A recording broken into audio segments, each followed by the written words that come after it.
Yes, guys, how you doing? Welcome back to the Spurs Talk Show. I am Sean Butler. Bugsy Malone's in bed. It's 7:37. Sorry for the 7 minutes late. I hope you're all happy enough to doing the things you love. I hope you enjoyed your Saturday early morning kickoff. Difficult to know how to kind of break down what was yet another defeat for Tottenham Hotspur. 10 defeats now this season. The stats will tell you a certain story, and it's not a pretty story to hear. If you are someone that leans into stats, if you're someone that is viewing Tottenham through a certain lens, then you're going to be no doubt in the chat telling us why you think that it's time to go, it's time to change. Someone has to make room because ultimately it's a results-based business. If you were in the stadium today, and I'd say of the 60, what was it? What's the capacity? 63,000, something like that. I'd say 55,000 were there. I don't know. I haven't seen the numbers, but I'd imagine it was about 10% down, give or take. And I'd say about 75% of them hung around until after the final whistle and applauded the team off the pitch as they did a sort of a lap of appreciation for the support, because the support was there today throughout the game. And the team, I think, appreciated it. I think Ange appreciated it. And look, I think that we got a lot to talk about because, as I was saying backstage to Alan and to Adrian, and we're going to put the link out as well to anyone else who wants to come on. Open forum today. If you want to come on, just bring your cameras on and bring your conversation hat. As long as everyone's respectful, I'm sure there's going to be different takes on what we're going through at Tottenham Hotspur right now. But for me personally, guys, I think I saw a team that is 100% still behind Ange Postecoglou, still playing for him. Maybe there's individuals that are a little bit annoyed with certain minutes that they're getting or not getting. But I think when you zoom out and look away, wince if you can, from the output, the league table, the goals against, all of these things that on paper, as I say, will tell a certain story. If you look back a little bit and you take a bit of just lean into a different perspective, a different lens around some of the things that are materialising. Lucas Bergvall today, coming of age performance from him. Archie Gray once again didn't disappoint. Jed Spence once again stepped up into a new position, right-sided centre-back.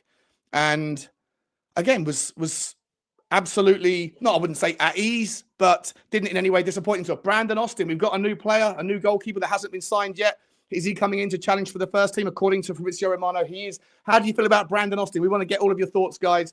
We want to say, smash the like button before we get going. Hit the subscribe button. And, of course, drop your comments. And one thing I wanted to show you all before we go any further, guys, I did manage to find a little glimpse of Brennan Johnson, who was just sort of winding down a little bit after the game today, doing his dressage best. I mean, the guy is, you can't hate the output. If you're someone that leans into the stats on one thing, you should probably lean into the same sort of stats around his output. It's incredible. But for me, this is a representation of Brennan Johnson as he trots around the pitch. We like show ponies. We like workhorses. Shetland ponies come to mind with Brennan Johnson, or maybe just an Olympic dressage specialist like this one on the screen right now, because I've never seen anybody trot around the pitch without any meaningful effort off the ball. It's unacceptable from me. Same goes for Timo Werner for different reasons. He works a little bit harder, but doesn't do with the A, B's and C's of what his skill set allows. This system requires more from our wing forwards, and I don't think we're seeing it. And I think if we can make some changes or get some players back, then maybe things could click a little bit easier. We're going to get everyone to give their thoughts, guys. Smash the like button. Let me know if I've been outrageously unfair there on Brennan Johnson giving him the old dressage thing. But guys, let's bring in who we got. We've got Adrian and we got Alan in the house for the first sort of 20 minutes. Well, Adrian's going to be here, no doubt, for the whole way through. Alan's only got a few minutes before he's got to take his son to the passport office. Let me start with you, Adrian. How are you, mate? You okay? I'm fine. The thing with the wingers is, with me, it's two ways you take it. Either Johnson isn't putting a performance, which he did against Man City when we won 1-0 in the League Cup. I thought he put in a really good shift then. And the other thing is you have to take in consideration, he's not in the game, but even the second half, when you looked at the two wingers really parked on the bylines, right, they're still keeping the defenders occupied. They're not staying away from them. So, although they're doing nothing, they may be doing something. I don't know if you get where I'm coming from, because their defenders have to keep an eye on them. So not enough for me, though, mate. It's not enough. This system requires a lot more. That's fine. Yeah, I get it. Yeah, I mean, I didn't want Johnson when he first came to the club. I looked at the videos. Like, whenever someone comes on, like Kinski, Udogie, the goalkeeper, I go and look at them, then I'll post a video out to you guys and everybody else that I think will be interested in that. But when I looked at Johnson before he came, I thought, nah, he's not sexy to me, right? But I was very impressed. I've been impressed with him this season. The fact that he's got 10, 11 goals. Because last season I didn't think he had no composure. We know that Werner hasn't got no composure, so he hasn't got a higher ceiling, even at 28, 29 years of age.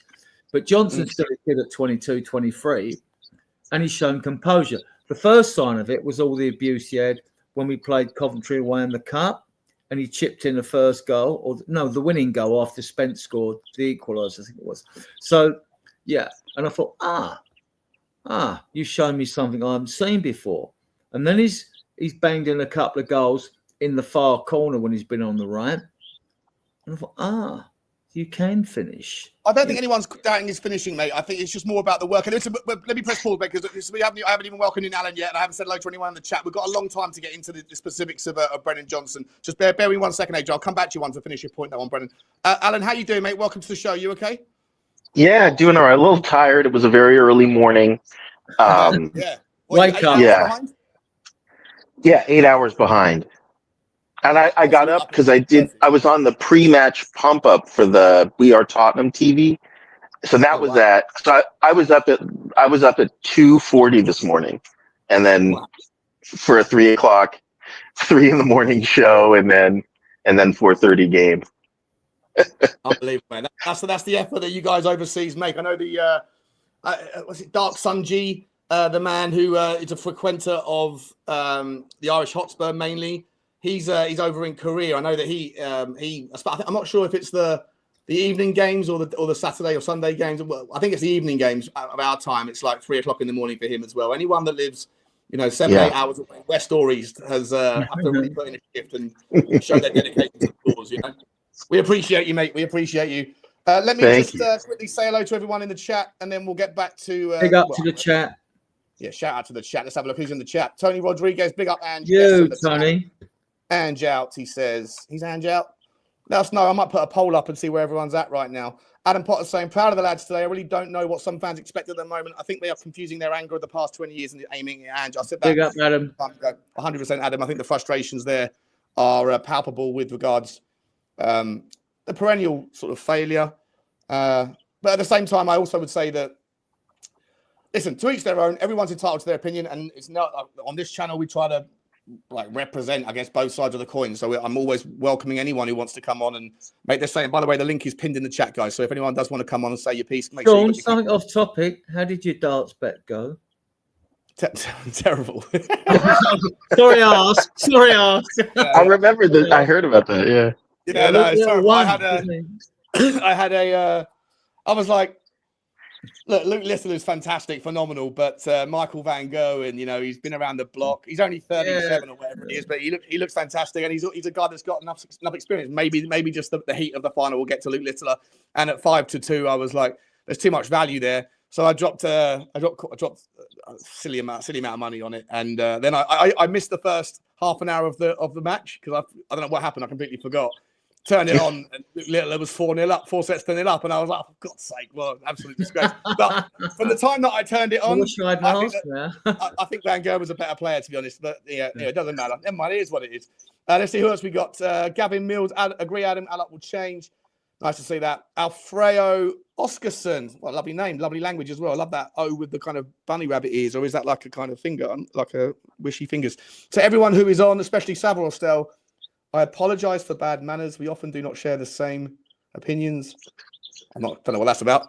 Did someone have an argument?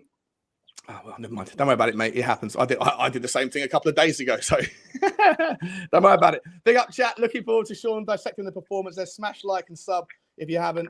And let's try not to take chunks out of each other. Yeah, exactly, Drew. Big up, my man. Big Drew, get yourself on, buddy. Blaine Devlin now. Big up, Drew. Big up, chat. And hope you're all well. Get on, Blaine. Blaine should get on. Blaine, I've always spoken to Blaine. He's had enough today. I think he's dialed out via the chats or via the shows. We've got Drew.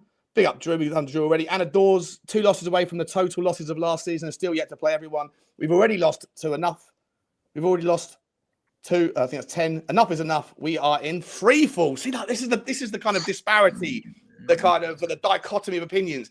If you're looking at the stats and you're looking at the league table and you're looking at the form in terms of output, you can't disagree with Anna. You can't. It does seem like we're in free fall. But however, I think there are moments. And I'm going to defend the reality today. I said I'm not Ange out until two things have materialised. One is to see how he gets on in the cups, and two is you have to see, for me, a demonstration that the dressing room has been lost. And I haven't seen anything like that. I think that the boys play their heart out, and I think that nor at the stadium either, which would be the telling factor.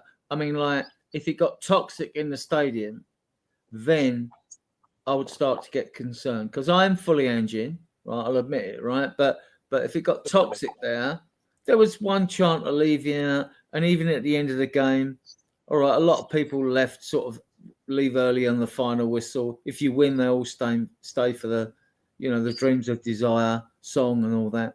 But no, they applauded the team come over and because we knew they put a shift in, which is all you can expect. You know what I mean? Yeah, 100%. Who else got? Need to hear saying Ange out, Ange in. Daniel Levy isn't a winner for us on the pitch. Every match has been telling the story. Nearly been going on. True, too long. True, TTID. Peter Kahagis. What a guy! What a guy! What a guy! 6:38 in the morning in Melbourne. Nice to see you, mate. Thank you for staying in. Ishak Taraftar, Ange In, laughing emoji. He's obviously had enough. What else we got here? Designed to win. Lou saying he's talking to even Tamworth is a worry. Oh, this is come on. Honestly, the difference. I've never seen such a difference between. I've never noticed it before, but the YouTube community specifically. I think Twitter's always a cesspit of short tempers and nastiness, but the YouTube community versus what you see in the stadium, two different things. Yeah, people in the stadium just do not subscribe. Generally, don't subscribe to the same weight of opinion that people do. On the YouTube thing. I think there's a relationship between how much time you invest in Tottenham. If you're someone that does want to spend time after the fact, chewing over the fat with other people, you're going to be more invested. And therefore, if more of your time and more of your energy, more of your mind is occupied by Tottenham at the moment, then you're going to be on that, Sean. I mean, on that, I've seen you do your vids going round, but that's after the game. I mean, I don't know if you'd get slightly. It's not just the videos, mate. It's not just the videos. Before a game or after a game, I don't know. It's not just the videos, Adrian. It's like you go in the bathroom after the game, the bathroom at halftime, the bathroom before the game. It doesn't have to be people that are drinking beers that might be, more willing to spend money in the stadium and therefore feel a certain way or don't feel as strongly. I'm not talking about those people. I just mean you just see 40,000 people staying to applaud the team today, right? That is that doesn't happen. If there's 40,000 YouTube people that you see in the comment section, those 40,000 people would predominantly be screaming for Ange to be removed from his post and feeling the same about Daniel Levy. I think it's about the proximity of how much time you dedicate to your mind. But I'm open-minded to why that is. In fact, let's ask you guys here. Let's ask in the comments as well. Why is it, do you think, that you guys feel more strongly generally about lean towards if you lean towards that kind of Ange out sort of thing, or even Levy out thing, versus the kind of the status quo that's around the stadium? Adrian, Alan, I'll come to you quickly on this one, mate, and then we'll come back to Adrian's take. What's your thoughts on it as a kind of non-UK citizen, I guess? Yeah, I'm not as much.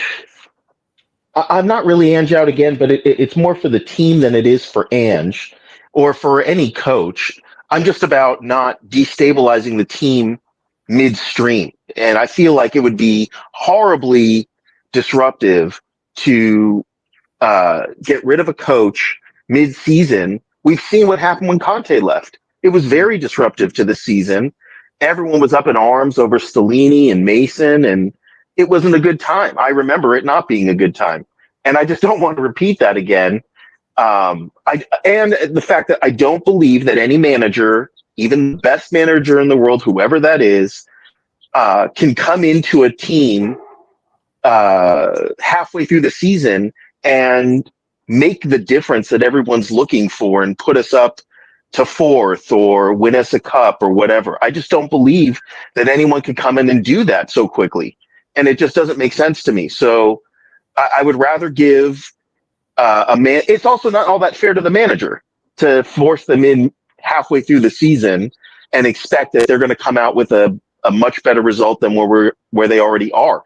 I think it starts everything off on the wrong foot. But with regard to Ange, I know, with my frustration with Ange, I feel like the first goal today, where Yes, I believe it was a handball, and it should have been a dead ball there instead of allowing the ball to continue to just go right to Gordon and him score.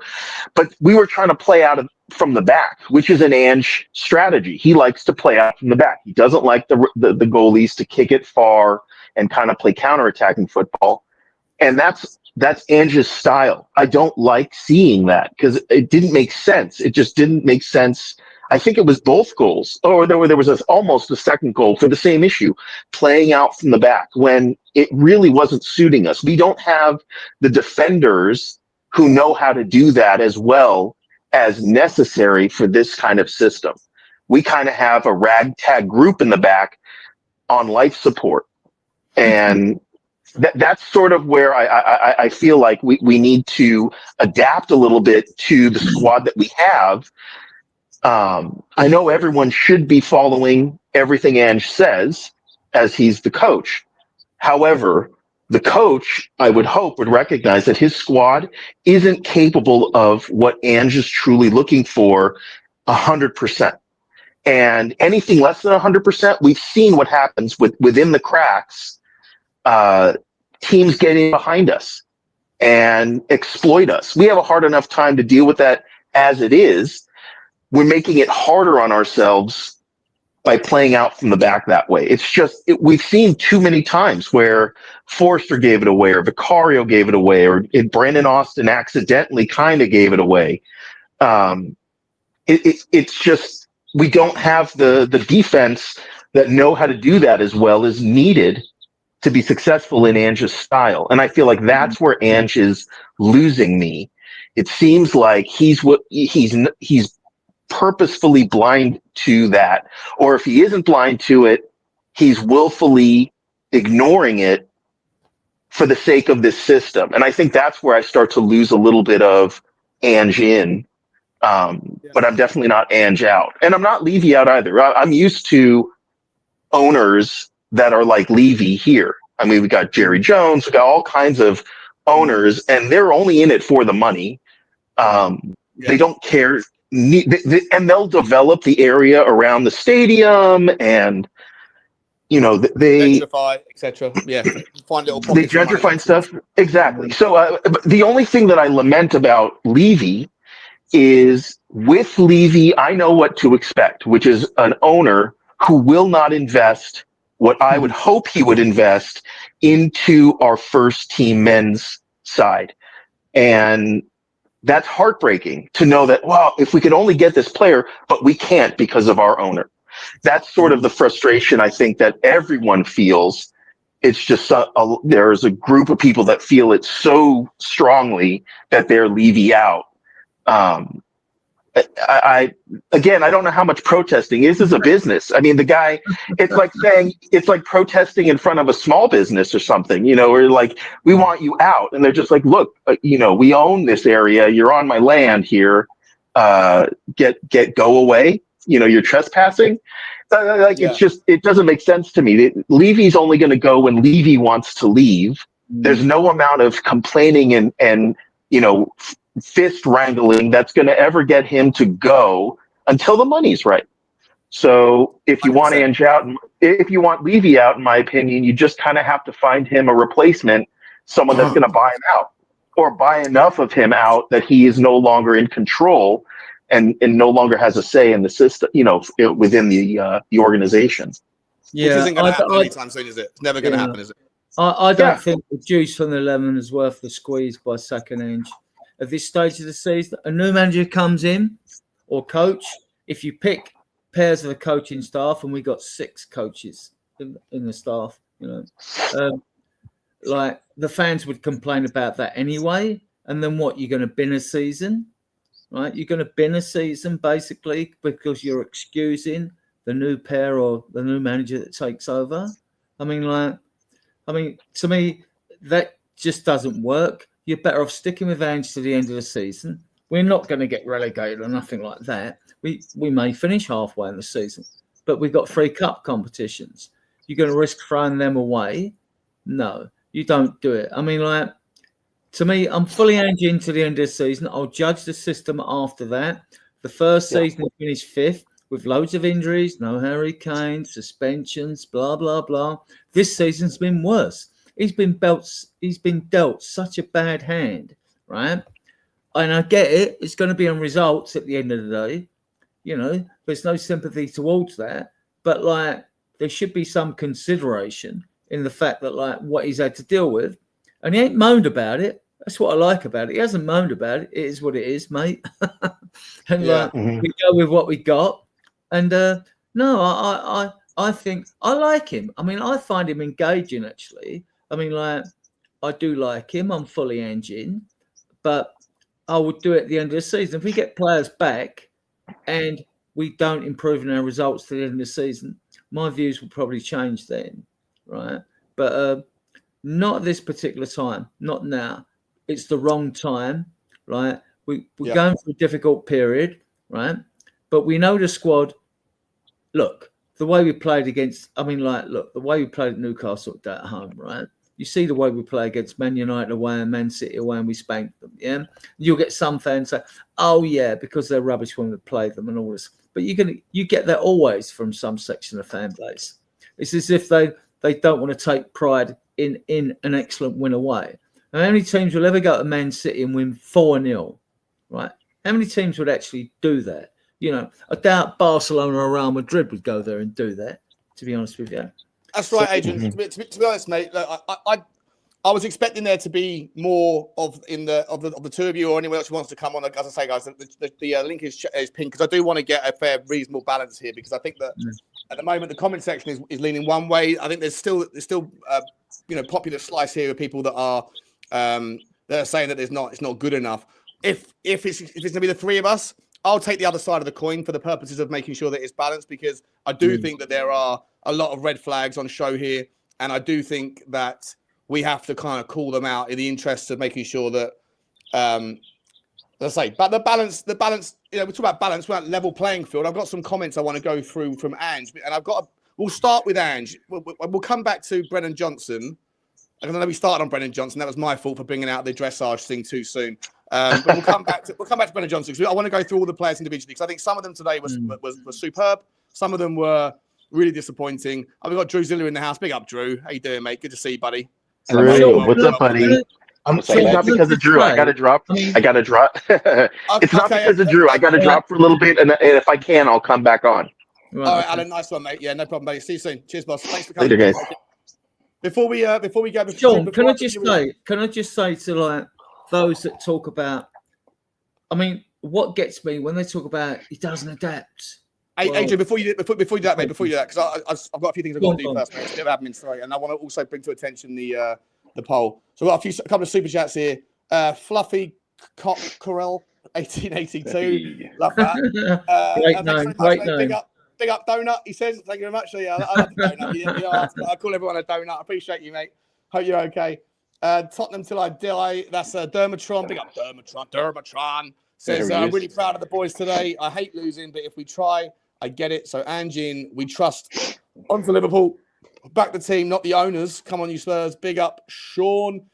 Big up Dermatron. Thank you very much for the super chat, mate. Really appreciate you. We got Blaine Devlin as well with the super chat saying positives. Bergvall and Austin very good today. New goalkeeper inbound. Yeah, we're going to talk about him a little bit later on. Thank you very much for that. But I want to ask, who would you sell in January to make room to impact the squad? Now, for me, if it could get rid of anybody, I'd get rid of Bissouma or Bentancur. Bissouma for me is the obvious candidate if we can bring in a six. Although, having said that, to one of your positives there, Blaine, and I want to talk about when we get round to the players. I thought Lucas Bergvall demonstrated so much today of what I look for. Yeah, it looks superb. His ability, he's got bite, he's got tenacity, he's not afraid to get stuck in against some monster men. That midfield of Newcastle have got some really big boys, and he's only 18 years old, and he didn't show any concerns at all. And his vision, Sean, the long range of passes, his vision. 100%. We will come to him. I just want to also say, so to finish your point there, who else? So yeah, Bissouma, I'm happy to make room with. I don't think he's good enough for this system. If I'm entirely honest, this is going to be a little bit of an out there one. I don't think that Brennan Johnson's going to cut the mustard at this level in this system. I would even go as far as to say, and this is one where I'm going to piss a lot of you off, I don't think James Maddison is a Ange Postecoglou ball player. But that doesn't mean I want to sell him because I don't necessarily know if Ange is going to be here in 6 weeks, 6 months or whatever. And I do think he'll be a versatile, useful player in the next guy's system. So I don't want to sell him, but if we're looking for horses for courses, I don't think that Maddison fits this system. I think it's too crowded for his space. I don't think he works hard enough. And I think that this system requires a lot more from players in positions that would like to be show ponies, but I just don't think the system commands it. But thank you very much for the super chat and the loyalty, Blaine, as always, mate. Guys, before I bring back in Adrian and also Drew, I just want to draw your attention. I did put in a little a poll there. I've said leave Ange in was both versions of Ange in, both versions of Ange out. The Levy thing, I haven't said Levy in because no one's Levy in, but like what I've said there is like I'm not Levy out sort of thing. So it's one of those ones where you'll tolerate him, or you can see the sort of the wood for the trees, as I see it at least, that it's not always easy to get a new, better owner. That different doesn't mean necessarily better. And obviously, it can be a lot of disruption to a football club. That doesn't mean that I'm against the idea of a new owner. I've always said that. Just show me who it is, and then let's chew the fat over that one. But yeah, keep keep just to clarify that. So keep the votes coming in. Smash the like button, guys. If you haven't, it's 450 people in here. Hit the subscribe as well. Make sure you get over to Adrian. If you drop your channel link in the private Spurs channel, diehards, basically. If people are listening, Spurs diehards, yeah. Okay, Drew. I'm going to come to you first on this one, mate. But I'm going to read out some comments from Ange Postecoglou after the show today, after the match today. He said, "Oh, we've got someone else who's coming in to say hello. Who's got there? James, hello, mate. How you doing, buddy? Nice to see you, boss. You okay? Yeah, I'm all right. Thanks for having me on. It's the second you've been on before, haven't you? Yeah, I've been on it before. That's right. Yeah, I thought so, mate. I never forget a face. Often forget a lot of other things, but not necessarily a face. Good to stay there, mate. I'll come to Drew and Adrian first. I'll bring you in when we can. Here's the comments after the game. This is regarding his. This is why I put the smoking, fuming flames out of his nose on the thumbnail. Judging by some of the comments, he may be in for a call from the Premier League as he. Hang on, I've started to. Oh, this article starts somewhere else, but it basically says. If it was an even level playing field, we would have won. If all things were equal and balanced, we would have won today. This is the worst article I've ever seen from NBC. They're repeating themselves. It just means that things weren't equal. When asked to clarify, he said it just means that things weren't equal and weren't balanced. That's all. If all things were... This article is absolutely shocking. They've repeated the same thing 5 times. I'm going to go back and get a different set of quotes. Excuse me, guys. Forgive me for the ridiculous poor preparation for me. Now, you know what? Let's have a look. Let's go to the Independent. Where are we going here? The Independent says, don't keep asking me about this decision. If you have no opinion about it, that's fine. I know what my opinion is. And as I said, he's talking about, of course, the handball that should have been in his mind. As I said, if that was a different day, and if it was an even and fair playing ground, we would have won that game. He was angry that football wasn't. He said that he was angry that football wasn't what denied us getting the rewards we deserved today. And in a cryptic comment to TNT Sports, he said, that's the way they want to do things. I'm not sure if I'm reading these things that badly, if I'm tired, or whether or not it's just really badly written. He also said, hugely proud of the players, outstanding considering the situation we are in. We deserve to win that game. All things being equal, we would have won. Newcastle manager Eddie Howe, who saw his team win a 5th consecutive Premier League match, admitted that the ball did strike Joelinton's hand in the build-up. That's big of him. To Gordon's equaliser, and said the handball rules were slightly unclear. He said, there's no denying the ball hit Joe's hand or arm, but I'm not sure of the rules. If he's not sure, then what chance do the rest of us have? For me, the rules are slightly unclear. I don't know where the cut-off point is. Of course, it hit his hand. I cannot deny that. But from that point onwards, I thought it was a really good goal. Sorry about that. I thought there was more. My ability to read was better than it clearly is. Anyway, Ange Postecoglou furious. The point I was going to make about these comments was that it wasn't that long ago that Ange Postecoglou said, I will never, ever call out a referee. It's not my style. It's not what we do here, essentially. And then he's reversed that decision. Just like 24 hours before he threw Timo Werner under the bus, he also said, it's outrageous that Romero should air the dirty laundry in public. We don't do that sort of thing. And then he did exactly the same thing 24 hours later. Look, I'm a big fan of Ange, but in terms of like double speak, talking out of both sides of his mouth, hypocrisy, whatever you want to call it, is he guilty of it? Is he just kind of flagging a little bit under the pressure of the circumstances in which he finds himself? Drew, I'll come to you first on this one, mate. Like, what's going on with... I thought that Ange put in a good shift today and the players were clearly fighting for him, but he knows that it's a results business, and I think he's slightly kind of... struggling a little bit with some pretty obvious questions from the press. And if you get the press on the wrong side, you're never going to last long, right? They control a lot of things. What's your thing, Drew? And by the way, welcome to the show, mate. Great to see you. Thanks, mate. Appreciate it. Good to see you. Do you know, I mean, this is also the same Ange that said he wanted to buy kids. He didn't want experience because if you read between the lines, experienced players are kind of prima donnas, and he wants to be able to mould his team. And then you get to, a couple of days before the transfer window, and all of a sudden we need some experience. So I don't know. I mean, at times I think, he's just trying to be cute. I mean, we know you have to play the game within the game. But by the same token, I think you're right. I think there is a little bit of evidence of him kind of, I don't want to say cracking, but when you hear the bowing of the wood and you get that slight, you just get the little creak.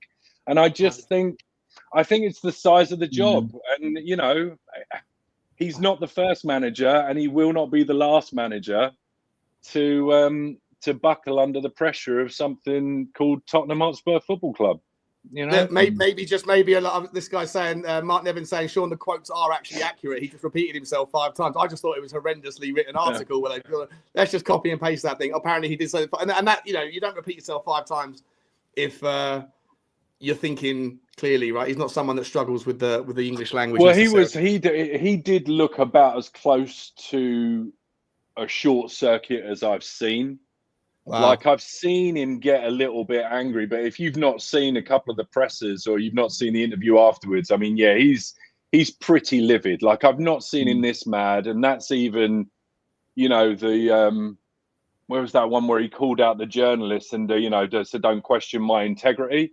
I mean, he was pretty mad then, and this was head and shoulders above that. This was next level. He looked like he was about to Hulk. So I don't know, man. Like I say, I think it's all getting to him a little bit. And like, it's all getting to us. So, the one thing about Ange is that I wish he was a little bit less extreme, because he's coming off a little bit schizophrenic at the moment. I mean, the presser the other morning, he's sitting there clapping his hands together saying, "Happy New Year to everybody," looking real energized, and then this happens and he goes completely the other way. And I don't know. I don't think it looks good from a big picture point of view. It looks like he's losing control a little bit. And if you're losing control on the outside, like, what's happening on the inside, like within the club itself. So I don't know, man. It's going to be a really, really interesting month, because, do you give him? Do we go for club players or club signings, so you haven't got to worry so much about the manager? People have pointed out. I know you mentioned earlier on about Maddison, and maybe he needs to go out the door. And people have rightly pointed out Maddison's probably going to be here after. And he is, and you might have a manager comes in that plays with a straightforward traditional number 10, in which case Maddison might thrive. So 100%. I don't know, I wasn't advocating for his. I was just answering. No. But it was just. I'm not advocating for that. I don't want Maddison to go. I think he's a useful tool. I just question how useful he is for this system. Right. Because of his, generally speaking, his lack of work rate of getting back and doing things. And you can't do that. You can't have a front four.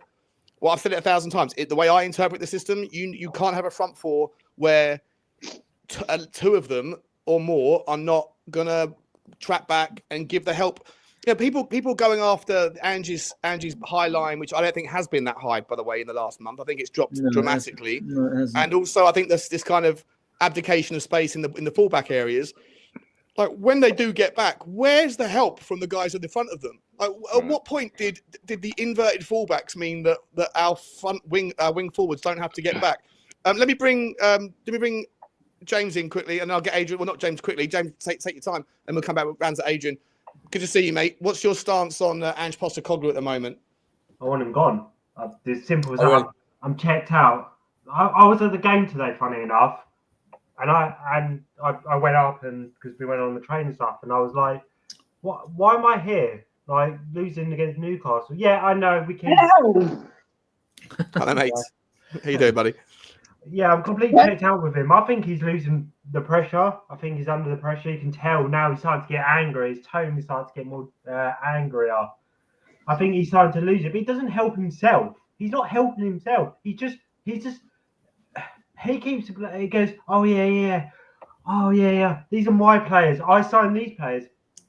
Okay, but you've signed these players. Now you're not making these work. Johnson again today, he did not track back again. Werner, literally, he was in front of me, right? The ball went off, could have got it, slid off. Throws his hands in, throws in the air, and he's signing these players. I'm just completely checked out.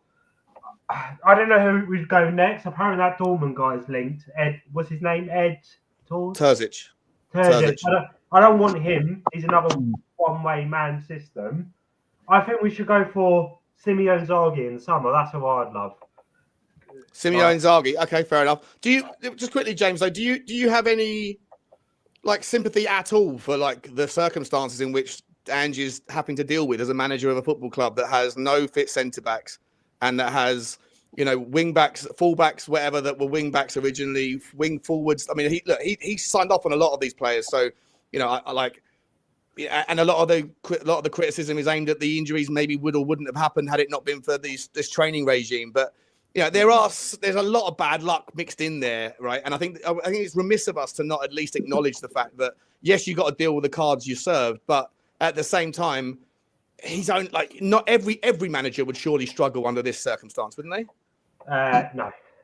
I look at it a different way. He plays Spence at right back, and then he plays Porro at right back, right? And I've said for a long time, Porro is not a right back. I'm saying something. Hang on, mate. Hang on, buddy. Hang on, Caesar. I'll bring you in a minute, boss. We're going around the houses here. Go on, James. Carry on. Where was going? With Porro, yeah. Everybody keeps saying about Porro going, oh yeah, he's not a right back, and digging him out on X, whatever it's called, Twitter now. And I'm like, he's not a right back. You should put him to the right wing, then you should put Jed Spencer right back. That's how you should change it. Then put another left back there. Oh no, he doesn't. He just does the same thing. The inverted fullbacks just get on my nerves. It's just, I don't think that's working, and he keeps doing it, and it keeps compressing the midfield. And Maddison, like you were talking about Maddison earlier. Sorry.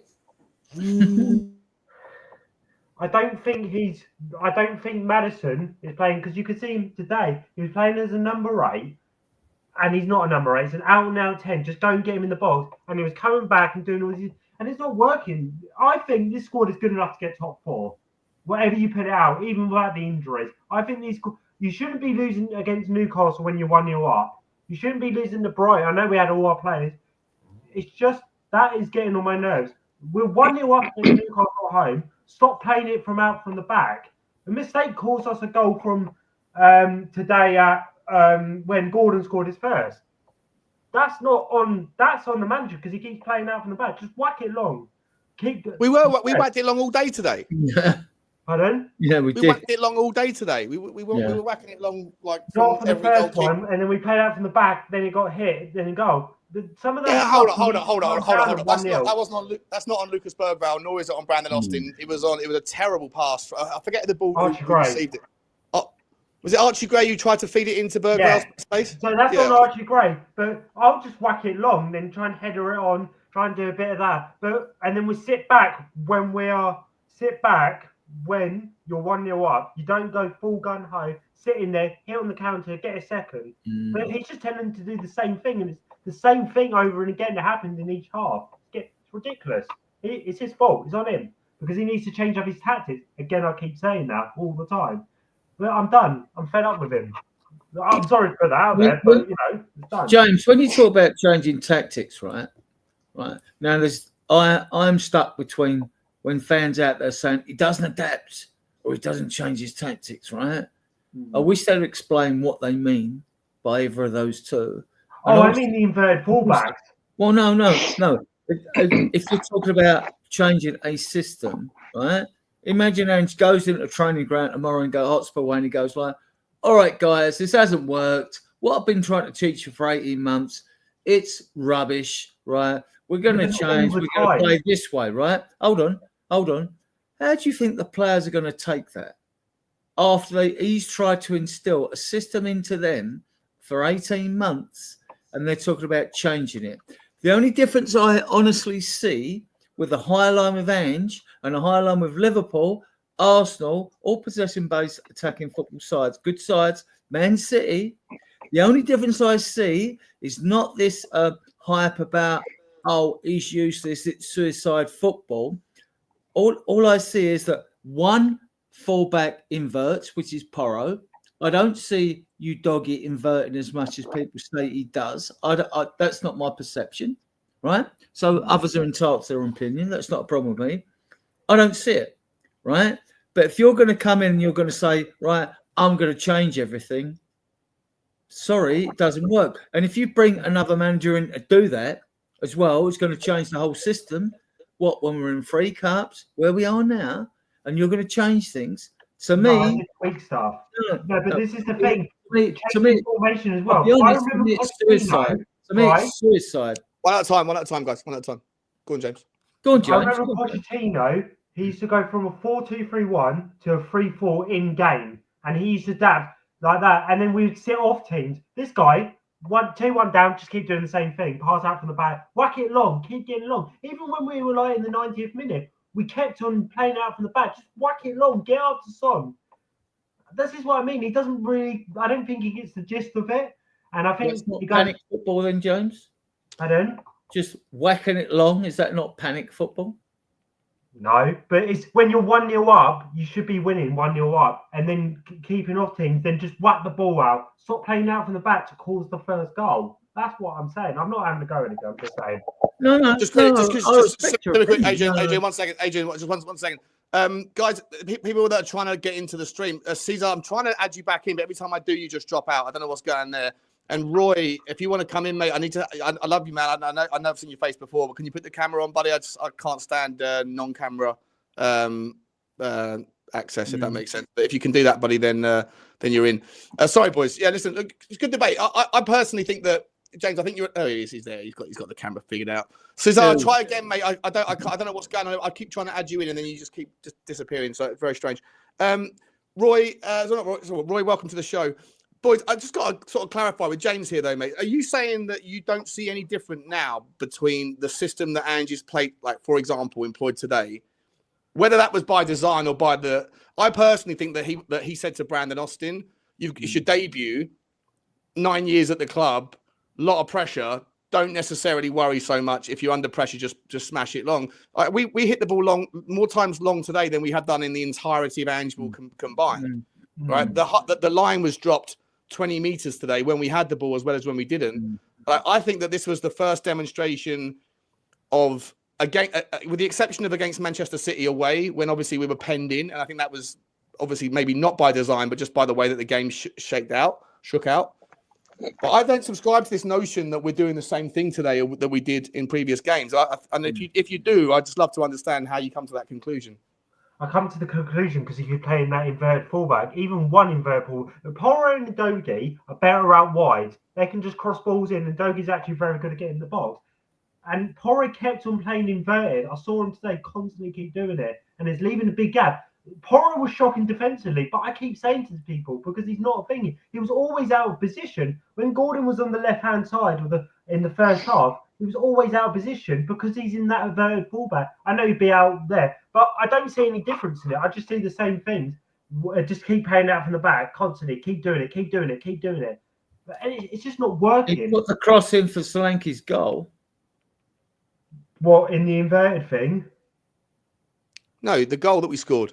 Yeah, I know he did well. I saw that. Yeah, but going back to the inverted fullbacks, he does keep doing the inverted fullbacks. No one plays inverted fullbacks. Again, I just don't think he was inverted today that much. Like part of my annoyance in the post-match show, and Drew, I'll bring you in, mate, and then we'll bring Roy in. Drew, I don't know if you agree with me on this one, but like I felt like what really pissed me off today, and I've said there's loads of things that I was really happy about, but there's obviously lots of things that pissed me off as well. It's natural.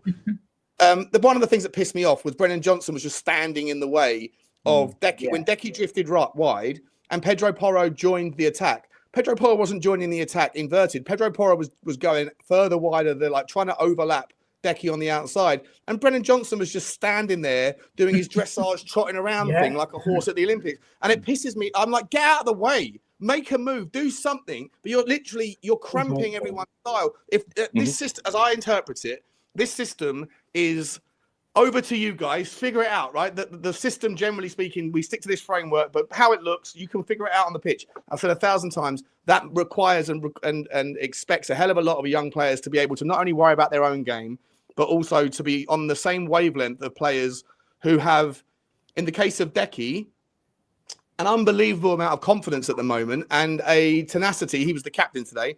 Tenacity to get on the ball and to do things that are different. Now, sometimes I think Decky overplays it. I think sometimes Decky now is almost gone from out of the frying pan into the fire where he wants to do everything. Yeah. But in so doing, if you're going to drift out and Pedro Porro is going to follow you, then Johnson, you got to be the guy who slides in and supports Bergvall or drops deep or does something. But to me, this idea that we were inverting fullbacks, Drew, I don't know. Sorry, James. I just fundamentally disagree with your analysis, man. It's like it's all good. Like everyone's entitled to their opinion. I just don't agree that the version of Ange that we saw today, it didn't look anything like what it has done for me in previous games. Drew? I mean, I can see where James is coming from, and I can understand the argument, but I can also understand that doesn't. I don't see the argument in this game because, like you say, I think we dropped back at least 5 or 10 yards further, or 5 or 10 yards deeper than we would normally do, and this is at home, you know. So I think, and I'm trying desperately not to make it just sound like the injuries and excuse, but I don't think people are necessarily seeing the big picture with the injuries, because the injury doesn't just affect the first team on a Saturday or on a Wednesday, right? You've got players that are out, so therefore when you're in training, the players that you do have are, number one, not being pushed in the same way that they would be pushed if there were the rest of the team available. They're also probably, subconsciously or not, putting on the brakes a little bit, because I feel like they're probably thinking to themselves, well, if I go down with an injury, what's going to happen? Because now I've got nobody to fill me, because I'm the last line of defence in this already depleted squad. You know, so, I mean, you can go down to whose fault it was, whether we were prepared or not at the beginning of the season, you know, yes or no. There's a thousand arguments in there. But the bottom line is you're looking at a team that is not only depleted from injuries, the players that we do have are running on 70%. They're fatigued. They're not like, I made the comment on the Irish Hotspur the other day about how we used to be a really, really good fluid passing team that used to be able to ping the ball around with, like, put it on a sixpence. 3 or 4 players would just knock it between them and we'd be off. And I don't see that anymore. I see passes being played 5 or 10 yards off where they're supposed to be. I see players running out of position to get onto a ball that should have been 5 or 10 yards back. They're now laying it onto a player that's moved 5 or 10 yards further up the pitch than he needed to. And I think the whole thing is just disjointed. So is that Ange's tactics, or is that the application of actual specifics in the tactics? What is that? Tied legs? What slice do you give to the bottom? Well, again, I feel like it's one of those things. I feel like a slice of that pie goes to a little bit of everybody. I mean, I can understand the argument, why doesn't he change his tactics? But then I can also understand, well, he's got a depleted squad and everybody has been coached to play this way. So you're playing with a second string team that you're now going to ask to play a different tactic to what they've been taught. And, you know, again, you can go on about, oh, he needs a plan B, a plan C. In an ideal world, he'd have 25 players that were all fully fit. He'd have been rotating players in and out. I get the Johnson thing. Johnson is looking like a complete show pony, a one-trick wonder, whatever you want to call him, because he's been flogged to death this season because Odeberg got injured, and he's not really had anybody to trade him in and out with, because Kulusevski, like you said, is trying to do 3 things at once. I think, you know, even though that dude's got 3 lungs, he's starting to look a little bit more human than we'd like him to. Yeah. So I just think one thing is compounding another. And unfortunately, you've also got I understand where you come from completely, Sean, when you say the ball, you know, you get on people's cases when people say they haven't spent money. But I think right now, I think there needs to be some clever movement. I think we need to look at today. We have spent money. We have spent money. Though, we've spent money. I'm just saying that I think in this instance right now, I think we need to look at the squad. I think they need to turn around and look at the goalkeeping thing and say, right, I think Brandon Austin could probably get us through to the end of the season as a backup to Foster, as a backup to Vicario when he comes back. I think you could probably make the argument that although it's not ideal, if you got Reggie back into some sort of rotation, he would make do as a pretty decent left back until the end of the season. So why don't you lay those quite down? Interesting. Sorry to interrupt. Yeah, go on, mate. Carry on. Finish your point. Sorry. Well, no, I'm just saying, like, if you're spending £12 million on a goalkeeper that nobody knows if it's going to work out, and yet everybody says we've got no money. So why aren't we looking at today as a project and saying, okay, well, Austin can make do. Let's bring Reggie back into play, and let's put the 20 million, 25 million that we were going to spend on those two positions, and let's actually go out and get somebody that is actually a bit of a baller, that can actually put his foot on the ball. In a wing forward or a midfielder? In a wing forward, in some sort of aspect, some sort of talisman, somebody that can actually. I would like somebody in the right wing, kind of centre forward, like a Brian Mbeumo, that would just breathe a bit of fresh air into this front line. Something Bring like that. me and Mbeumo. You know, I'll happily get a stiffy on there. Bakayoko, dude. Alex Johan Bakayoko's got 18 months left on his contract. Like, give PSV a 25, 30 million. Give them something that they cannot say no to, and just breathe some life into this team. Because I think don't disagree with that at all, mate. You know, so yeah, that's kind of my 2 cents on where we're at the moment. I love it, Drew. Listen, I want to bring in. Just sorry, James. 1 second, man. I want to make sure everyone gets fair shout. I want to bring in Roy, then I'm going to come back to Adrian because Adrian, I've cut him off 4 times. Adrian, I don't mean to, mate. That's all right. I know that. So. Yeah, it's just it's a difficult job to juggle. Roy, welcome to the show, mate. Tell me, are you? I mean, we got James is very much Ange out. Drew's on the fence, I think, and frustrated and looking for more. Adrian, I think, is probably, he said he's very much Ange In, but I think he acknowledges some of the problems. As I say, like I see both sides of the coin, as I always do. I don't think there's any opinion that's wrong about Tottenham, if I'm honest. Roy, where are you at with Ange, mate? I want to round off the kind of Ange stance, and then I want to get into the game specifics around some of the players. Drew spoke about people like Serge Reguilon. Clearly, he's not match fit. He's not match sharp. But I did think when he came on, he brought some balance, which was nice to see. You know, and he allowed that kind of that width because he's not a natural inverter, and he stayed out left, and I think he offered some value, but albeit scrappy. But we'll come to him. Let's finish off the kind of round table here on Android. What's your stance on him, mate? It's great to see you, buddy. You're looking very well. Thank you, man. I can't see any advantage in sacking Ange right now. Like you've said multiple times, we're in all the competitions, and seems kind of silly to do it now, but he is frustrating as ever, many times, and I'm not sure if he's right for our club in the long term at all. But in my view, we can't sack him now and bring in Ryan Mason. And well, that's the other thing, right? Exactly. That's terrifying. Remember this summer how long it took for us to get in Big Ange. Who would come in now? And it wasn't just that wasn't the first experience, right? We got rid of Mourinho, and then it took until the season. I think the season had just begun, or just we got Nuno in, right? And obviously people now are like the revisionism around him, the amount of people that are going, oh, you know, we should have stuck with Nuno. I remember I joined the community at the pivot away from Nuno. Every single person that I now see saying, look how great Nuno was. Okay, well, what are you saying? That therefore we should give people more time? If that's what you're saying, then give Ange more time. If you're saying that Nuno is the guy, then what were you saying 3 years ago? Because I remember, like the internet's got a big memory. I remember faces and I remember takes. I don't necessarily always remember things in between, but I don't forget what people say, especially when they're staunchly on a certain stance of the Oki. And I didn't remember a single person that was on board with Nuno. So Roy, I take your point, mate, and I actually 100% agree with you. Where Daniel Levy will screw up, as he always does in this regard, is the inability to have forethought with what's next. Right? He'll sack Ange, and then he'll go, right, boys, what we doing? You know, who are we going after next, right? And that means you're going to have Ryan Mason for either the rest of the season or you're going to have him for a month or so anyway, right? And That's a problem. I'm afraid we lose to Liverpool and we sack Big Ange and we bring in Ryan Mason till way over mid preseason next summer until we get in someone. Yeah. So what? So you're sticking with Ange not because you necessarily have that much faith in him, because you don't have that much faith in the club to have a plan B.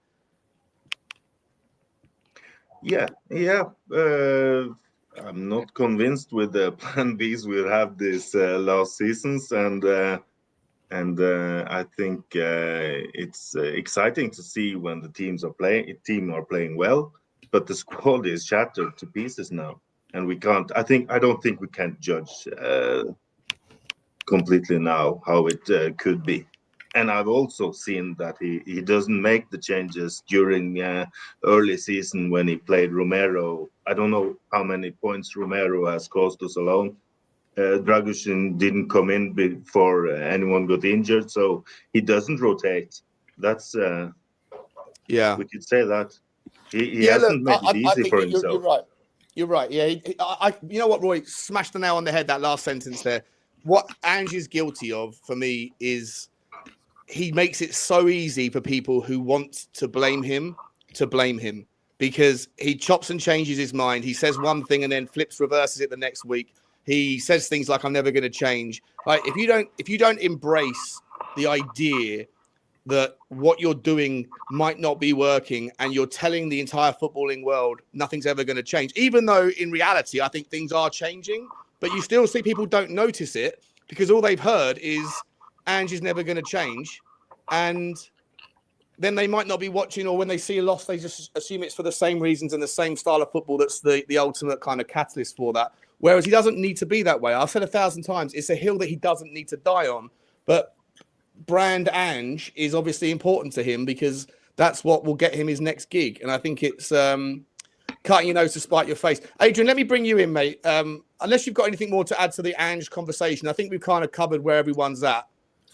Most people are kind of like somewhere on the oche of there's a lot of red flags, a lot of concerns, but then depending on your specific stance, you might be unwilling to let it ride out for a bunch of different reasons. If someone keeps touching there or breathing or something, I keep hearing this like a... Me. Is it you? Is it James? I think Adrian's crunching. There you go, perfect. Oh, there you go. Adrian, let's get back to the individual players, right? I think Drew touched on Serge Reguilon. I know he didn't obviously have a sensational game, so maybe you think he thought he did, but is there value in there as a player? And does he just need to get match fit, match sharp? Is he only there because Ange, has no other options? And once those options return, then he's back in the forgotten list. Is there a player there that we can rely on? And does Drew have a point that we shouldn't necessarily be going and throwing good money after bad at mediocre players that are going to be deadwood when we could put that money together to go and fix one position with a decent budget in January? I don't know how good Serge Reguilon is, actually, to be honest with you. I've always looked at him and thought, bit hit and miss before. And then there was rumours of like his attitude, a bit of party animal as well. And I know that Spencer sort of turned around his attitude. I don't know. There is obviously something behind the scenes that has put Ange off Reguilon. He's quick. He's good going forward. Defensively, but I don't know. I mean, I don't know with Reguilon. I mean, like, I would like to have seen more of him, but we haven't. Even when Udogie has been overplayed, and still hasn't put Reguilon in that side. So, reading between the lines, there's something there that's not quite right. Reguilon needs to play game times to get a move. He can sign for other teams now. It's January. He's in the last year of his contract, if not the end of the season. I think we might, depending on what we do in the transfer window, unless we get someone in and then can get him out at the same time, I just don't think he figures in Ange's plan, to be honest with you. I just don't see it. The maths don't add up that way to me. Today it was okay. Who's tapping? Someone, I've got you all on mute. It's not me. Who's tapping? Not me. Someone's tapping. Is that annoying? Sorry, Adrian, carry on, mate. Yeah, carry on. I don't know. No, Are you crunching something? Are you crunching? What are you eating, Adrian? What are you crunching Nuts, on? What's nuts, going on? Adrian's crunch. all sorts of nuts, all sorts of nuts. Yeah, Lee. Yeah, that's what it is, mate. Put That's the what it bloody is. nuts No, it down. can't be. Jesus Put your nuts Christ, down. Right. Then I'd question why doesn't Dorrington play then? Because like he can play left back as left centre back as well. Prefers his right foot, but like he's looked good to me. But maybe the manager might not fancy him. I mean, I don't. I made the point the other day in the chat about Dorrington. I mean, the poor lad's had a really rough time with it. He's only played 300 minutes across 4 appearances all season. So, when you've got all hands to the pump, I mean, is it really the time to put somebody in that position out there when you've got, at least a somewhat fit Dragusin and an Archie Gray for the most part? Do you know what I mean? I mean, none of this is ideal. Yeah, and I he's mean, come back ideally, from an ACL injury as well, Dorrington. Well, exactly. So yeah, I'm not sure just exactly, how much you want to push these kids, given how much they've been pushed already. I mean, this might just be. People might just have to get their heads around the fact that this is going to be a consolidation season, and we need to try and finish as high as we can in the league, and really just put all our eggs in a couple of the cups. Yeah. I mean, to be honest with you, I fancy we got more of a chance in the FA Cup at the moment than we do the Carabao Cup, just because it's Liverpool. But I mean, you just never know. If we can get a few players back, I mean, the ideal scenario would maybe, try and get as high as you can in the league, and really, really hope that you can get the. I mean, I don't even know if I want to win the Europa League, but I don't think we're ready for a Champions League, and there's no way the club are going to invest in a Champions League squad. So, do you want to be in this position next year as well? Like, I think we need to just how far away are we, Drew? Though, let's just kind of reflect. We spoke about Serge just then, but like, I look at this again. To each their own. If everyone wants to kind of throw the baby out with the bathwater and say like, "Oh, Tottenham are terrible, Ange Ball's terrible," and blah yada yada. If that's what everyone wants to feel, if whoever does, then so be it. I choose to kind of zoom out a little bit and look at the profile of player that we've got, the age, the experience that they're getting from this sort of environment, and thinking what a wonderful benefit that they're going to receive from this. Like Archie Gray is going to be, if he can stay injury free, and the temptations of young and too young, he doesn't seem to be a sort of guy that's going to fall into that trap. He's going to be an absolute superstar for Tottenham. Bergval's performance today, like he wanted the ball, he wanted it so much. Like I was saying this backstage to Adrian, and I think Adrian agreed. We'll go around again. Like to me, Bergval, you can judge a lot by a player when the times are tough and you get thrown into the deep end against a big, strong midfield where it's men against a boy, and then you kind of go, do you want the ball? Are you going to go hiding? And I think that James Maddison goes hiding too much in too many games, whereas Lucas Bergval today couldn't get on the ball enough. I know that people say that he was responsible for this first goal. I don't think he was. I think it was a suicide pass that if it wasn't for his release hitting the hand, which maybe some argue was a goal, not a goal, whatever, it doesn't matter. But ultimately, if it doesn't hit his hand, he slices, he puts through Brennan Johnson, who probably would have screwed up anyway, run out of steam, stopped on the halfway line for like a catch his breath because he's been vaping too much or whatever. But I feel like the Bergval that I saw today was like, wow, this is a guy that can pass the ball, spread it, switch it, wants the ball, and is not afraid to get stuck in against men as well. And I thought that I was sitting there going, well, maybe the 6 that we're looking for we've got, but it's just a little too much of a small sample size right now. But then you look up the pitch further on, Dominic Solanke, like, what is he now? 16 GA in 25 appearances across all comps this season for a guy that plays sacrificial lamb, right? And then you've got Vicario in the back, right? You've got Jed Spence coming of age. Pedro Porro's only young. Micky Van De Ven, only very, very young. Even Romero's not old. Decky's not old. Like these guys, I look at that and go, we're not at the point where we need to buy 8 or 9 players in the summer. No, we probably need 2 or 3. And if Tottenham can generate the revenue to be able to pull together £150 million budget, like we usually do, then, and you haven't got to spread it in 9 directions, you've only got to spread it in 3. Plus, if you can sell some of these players that we don't need, that are not good fits, that maybe we've misspent on or we've overspent on, Richalison, maybe Brennan Johnson, whatever, Bissouma, You move some of those players on, you create space, and then you've only got to go and buy 3 or 4 players, and you can go and drop 50, 60 million pounds on each of them, or 80 million on one and 30 on a. But I'm sitting there know going, that is a Champions League squad. That is a right. that is a team that can compete. You know what? The only problem I've got, and I completely agree with the majority of that, but you know the problem that I've got, and I don't think we were cute enough, is that the majority of our players aren't used to playing the amount of games that we're now faced with playing. So I think we have an issue whereby look, Archie Gray has only played 72 matches in his career. The most he played for Leeds United, he's made 52 appearances, and not all of those were full 90 minutes. Lucas Bergvall has made 80 appearances in his entire career. These kids, although great, are not used to playing what we hope is going to be a 55, 60, 62, 67 game season. And you don't learn stamina, you train it into these players. But the problem is that we're not giving them a chance to get trained into it because we're throwing them into the deep end. And this is why, you know, they got, I think Brennan Johnson. Not by choice, though, but because we have to, right? I think because we have to, because I don't think that Brennan Johnson, and we'll just use him as a quick example, I don't think he should have played the amount of minutes that he's played. And I think it shows. And I think we didn't do a good enough job in the summer. If we'd have bought somebody that was used to playing in Europe and used to taking on the workload, even Dominic Solanke, £65 million striker, I've got nothing against him. I think he's been doing great. But he's not spent the last 2-3 seasons in Europe playing 55, 60 games.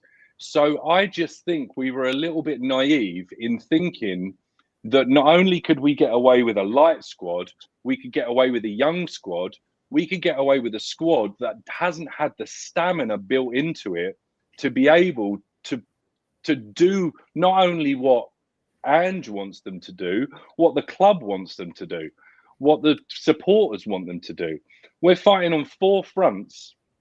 And can any of us realistically sit here and say that even fully fit, we've got the squad for it? Because I think we're still 2 or 3 players, regardless of how good Archie Gray's been, regardless of how good Bergvall's been. It's not ideal that they're getting this baptism by fire. Now, it may make him a better player down the road, and I might be completely in the mud. But the ideal scenario is that you do actually have 27, 28, 29-year-olds taking the brunt of the 90 minutes. And then you have Bergvall coming on for 20, 30 minutes when we're 2-0 up and spraying the ball around. And I know that's perfect world scenario, but it's been done before. And I just, like I said, I think we were naive in thinking that we could get away with doing what we're doing on a threadbare squad. I get that. True. Listen, I love you to pieces. You know I do. And I don't disagree with what you're saying in principle. But again, I'd say that the threadbare squad, it's only threadbare because of the horrendous situation in which the injuries find themselves. And again, you can go back to whose fault that is. Is it the training? Is it the whatever? But you can only have 25 men in the squad. Now, have Tottenham have they swung the pendulum towards the youth too much? I take your point. You wouldn't be playing Lucas Bergvall as many minutes. You wouldn't be playing maybe Brennan Johnson. You certainly wouldn't be playing Archie Gray as many minutes as he's been forced to play. But I would just make the argument that you can only have 25 men, and when 12 of them are out injured, 15 of them are out injured at the moment, then you're going to have to require everyone to kind of knuckle down and just get on with it, you know? But if we, I mean, it's not my understanding because of their ages, even if we had 2 more 28-year-olds in the squad, they'd still be able to come in and play because they're under 21. Is that not how it works? I thought that's how it works. That's actually a good point, to be honest. Yeah, so I don't see. Yeah, I'm so like I'm not. Yeah, that's a good point. That's a good point. Yeah, I think there just should be a couple more commanding presences in the box, and this is why I get frustrated, or in the team. This is why I get frustrated with Ange when 1 minute he says, "Oh, you know, I want kids because I can mould them into what I want them to be." And, you know, prima donnas be prima donnas. And now we're walking into a transfer window where he could actually do with a couple of prima donnas. So, you know. Prima donnas like show ponies? Or would you? Oh, I mean, well, I mean, I think he thinks they're all prima donna. He doesn't want people that have been, I don't know. I got the sense when he was talking in the particular press conference that I'm thinking about, he was I was reading between the lines that he was sort of saying 27, 28, 29-year-olds, they've got a set way of playing. They know what they're doing. It's really hard for me to go out and get those sorts of people and mold them into what I want them to do. But now that's what he needs. So, he's even said that as much. Like, he's even said as much, right? He said a couple of weeks ago, "I need some steady heads now. I need some experience." We've got enough young which players, goes back to it goes back to him not really doing himself many favors at times. You know. Yeah, listen, I don't disagree with you, James. Let me bring you in, my man. I've exposed my my terrible memory in certain areas there where I forgot the rules of the game regarding under 21 players. Let me bring you in, James. In terms of you've expressed a dissatisfaction for Ange and a dissatisfaction for the football club, the owner, everything. I think is fair to say. Would you agree with me that if you could go and get a couple of wingers that can actually do what this system requires, which is to work hard off the ball, but also take players on? A name for me that always comes back around for me is someone like a Rafinha, who is just, he is a show pony, if you like, when it comes to his talent on the ball, but he is a workhorse. He does get back. He does try hard. And he's someone that I think would give the entire fan base a lift, and someone that is probably available for the right money. Barcelona are absolutely strapped, and and a player that I think would just suit this system down to the ground, be able to take players on, get to the byline the conventional way. There's not just him; there's hundreds of them out there. Is that what you think we need, mate, to make this team a little bit more kind of ticking? Or probably on the attacking side, yeah. Like I'd go and get Alex Benega from Villarreal. He is such a good footballer, and he's cheap. This is what I'm talking about. You can make cheap signings, but good signings. This is what I'm saying all the time on X. Alex Benega in this squad would be the best player in this field. No doubt about it. He is that good. I'd go and get Rafinha, and then I'll go and get Alex Benega. Yeah, but Alex Benega would be excellent in this system. Good on the ball, can cut play open, can score a lot of goals. Doesn't score a lot, but I think we need a. I think I'd go and sign another backup striker, but most of all, we need a monster number 6.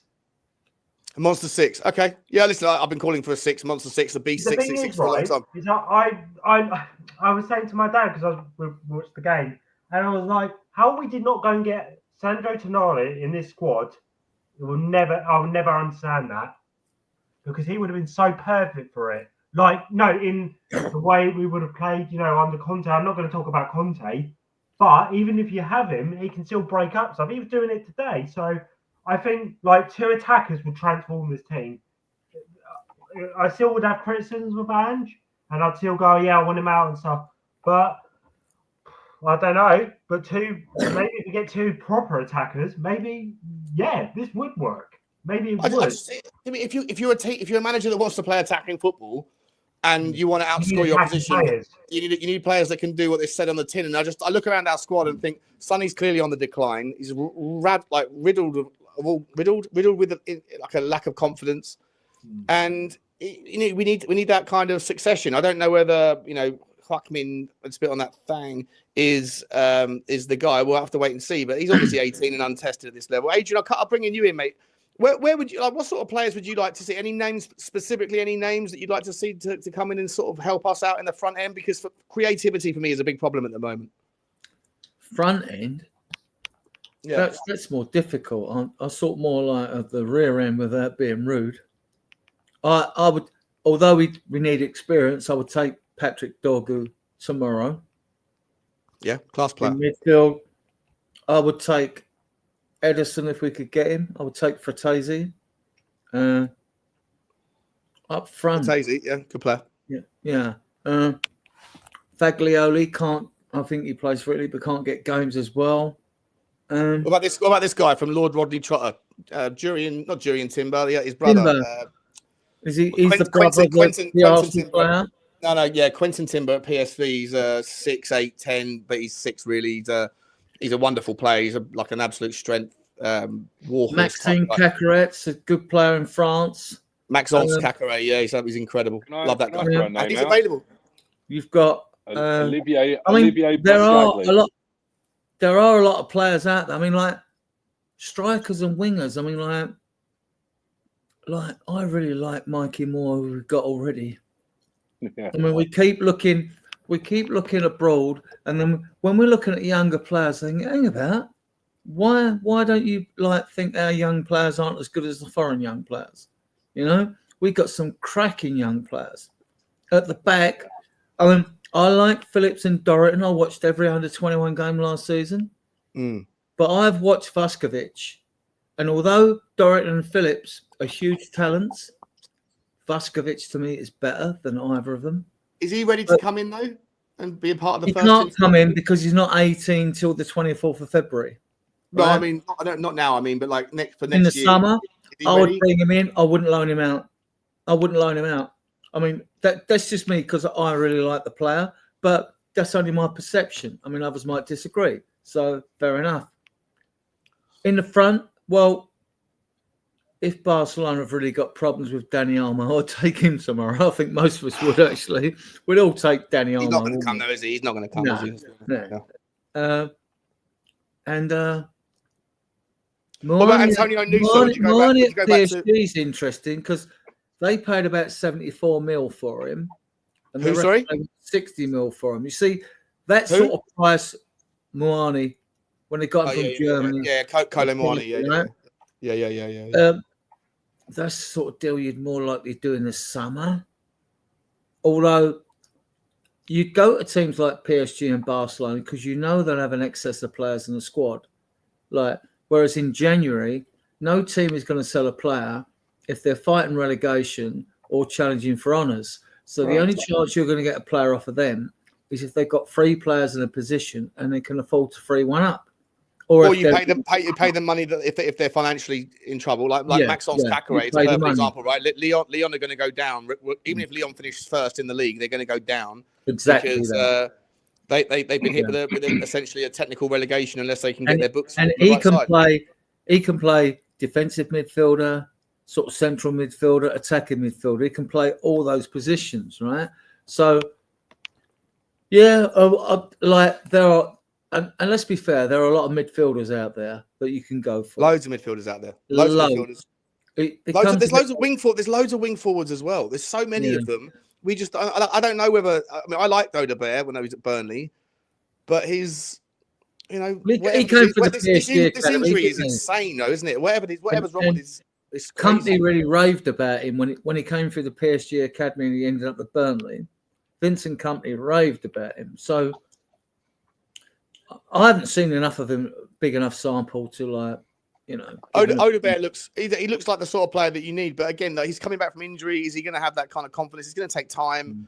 I don't even know when he's coming back, but again, Tottenham just buy players that just fall apart. And we farmed Solomon out of Leeds. Solomon kept Mudryk out of the Shakhtar's and its sides, and Chelsea paid 95 million for Mudryk.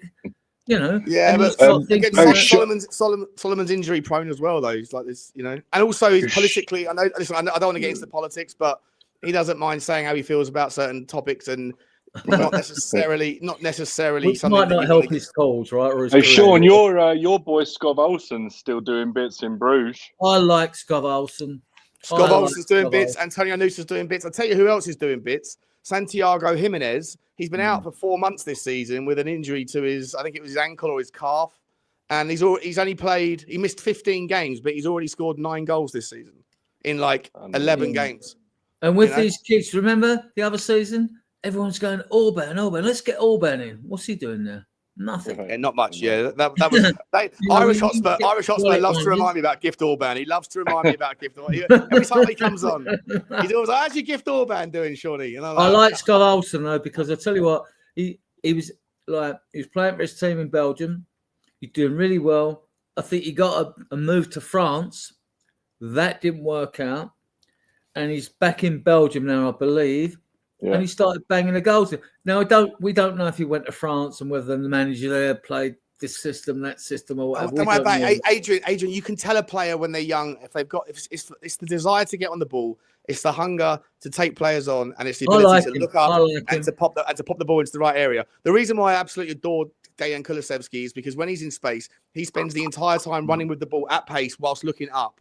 Whereas you get Brennan Johnson, who's a head down merchant. Timo Werner is a head down merchant. These people they're focusing on what they're doing with the ball, not where the ball's supposed to be. Vision. Skov Olsen is a person who he's got just bags of talent, but he also looks up all the time. He's always looking up, and he can find the pass. That is also what frustrates me about the Spurs team, right? You see even players today, right? I don't like lazy passes where a player's got 5-8 yards in front of him, and he passes the ball. Use the space, compress the space, move as far into the space, pull them onto you. Right? You shouldn't be in the team if you haven't got the technique to get rid of the ball. Pull them onto you. Instead, they play a lazy pass, right? When there's a 5-8 yards in front of a space to the next player. Push up, make the others push up, bring them onto you, you know? Yeah. I think that's the fatigue, though. I think that's when you see us playing at the moment. I was talking to Dave from the Irish Hotspur, and we were talking about whether the players looked like they were playing for Ange or not. And this was a few weeks ago. And I said that fatigue can look a lot like you're not playing to 100%. It can look like a lot like you've kind of given up because you're absolutely gassed. And the problem is at the moment, or the problem the last few games, is the only difference from one game to the next has been another injury and another 50 to 90 minutes in everybody else's legs. That's the only difference at the moment. But it's the difference today. Just quickly, Adrian, 1 second, mate. James, you got to go, buddy. Have you, mate? Yeah, I've got to go work tomorrow. Big up, James. Thanks for having me on. Thanks, guys. Appreciate you, mate. See you again soon, buddy. See you again soon. Adrian, finish your point, mate, and then I'm going to bring in Roy again and ask him some questions. Another thing you have we had a 6-day rest from the last game. Right. We looked fresher today. And I know we had the bug going through the camp and all that, but those that stepped out that day, they look fresher today. We're playing against a team that's flying higher, right, in Newcastle. Yeah. And I just thought, we looked a bit sharp and we were at it. Whereas when we played Wolves in the last game, even though we had the ball, we had we looked lethargic. There was no urgency to get forward or do anything with it. Mm-hmm. But today that was there. We lost the game, fair enough. But I thought, no, that's better. And what you wanted to see is that the players were playing for the manager, and they were, right? They definitely were. Yeah. So let me ask you. Let me bring Roy in here, and then I'll ask you guys afterwards as well. Roy, at the back today, we saw Jed Spence start off at left back and then get shifted across when Dragusin had to go off at half time. Clearly, Dragusin was feeling the effects of whatever the bug was. Didn't have a great shift. Jed Spence comes in and plays right-sided centre-back against one. Look, I'd say arguably Newcastle's front four is. You could make an argument and say it's better than Arsenal's. You could make an argument and say it's better than. I mean, you could even say on form. Technically, I know the Man City are starting to turn it around, but I look at Anthony Gordon, Isaac, Jarlinton in there. They've got so much balance to their front line, pace, power, accuracy, talent. It just clicks. And for me, Jed Spence coming in the second half and playing a right-sided centre back, I think it even allowed Tottenham to play a higher line because he's got the pace to get back and get us out of trouble. Now, I'm not advocating that Jed Spence should be a centre back or anything, but I mean, what's your thoughts on Jed Spence? Have we missed the trick? Did Ange screw up by not giving him earlier minutes? And how good of a talent, how good of a prospect do we have here? Because I think a lot of people who backed Ange, like Johnny's always been a backer of Ange. I know Dave Irish Hotspur and Jack have always backed Ange. Backed Jed rather. And I sit there and kind of go, well, I was always caught up with this idea that he was an attitude problem because Conte threw him under the bus and then everyone kind of assumed that there was an attitude issue there. But I've not seen anything from him to that you would even remotely put in the same bucket as an attitude problem. The guy's kept his mouth shut. His agents kept his mouth shut. He's been incredibly patient, 2.5 years waiting for his chance. And he's grabbed the ball by both horns, being played out of position. And I think he's put in, of the 4 or 5 games he's had recently, I think, he's been a breath of fresh air. He's confident on the ball. He doesn't get caught out of position. He's got the pace. He's got the legs. He's mature, calm, measured. I think we've got a player there, and I think that Ange probably takes a bit of an L for waiting so long to give him a crack. What's your stance on him, Roy? First of all, remember who came in to save Big Ange when he got to hear it from the crowd? It was Spence before he was played. Yeah, I think he's shown us enough. I think he's shown enough to be regularly used, and you can make a point that we see Jed Spence this far out in the season. He never tried. I don't see why he didn't rotate him early on in the season. And on to my next point. I want to see Jed Spence played on the right back with Porro as a right wing. That's something we haven't tried, and I think that would make an impact now on the squad we've got now with the crisis we're in. And I can't see why Ange doesn't try it. Yeah.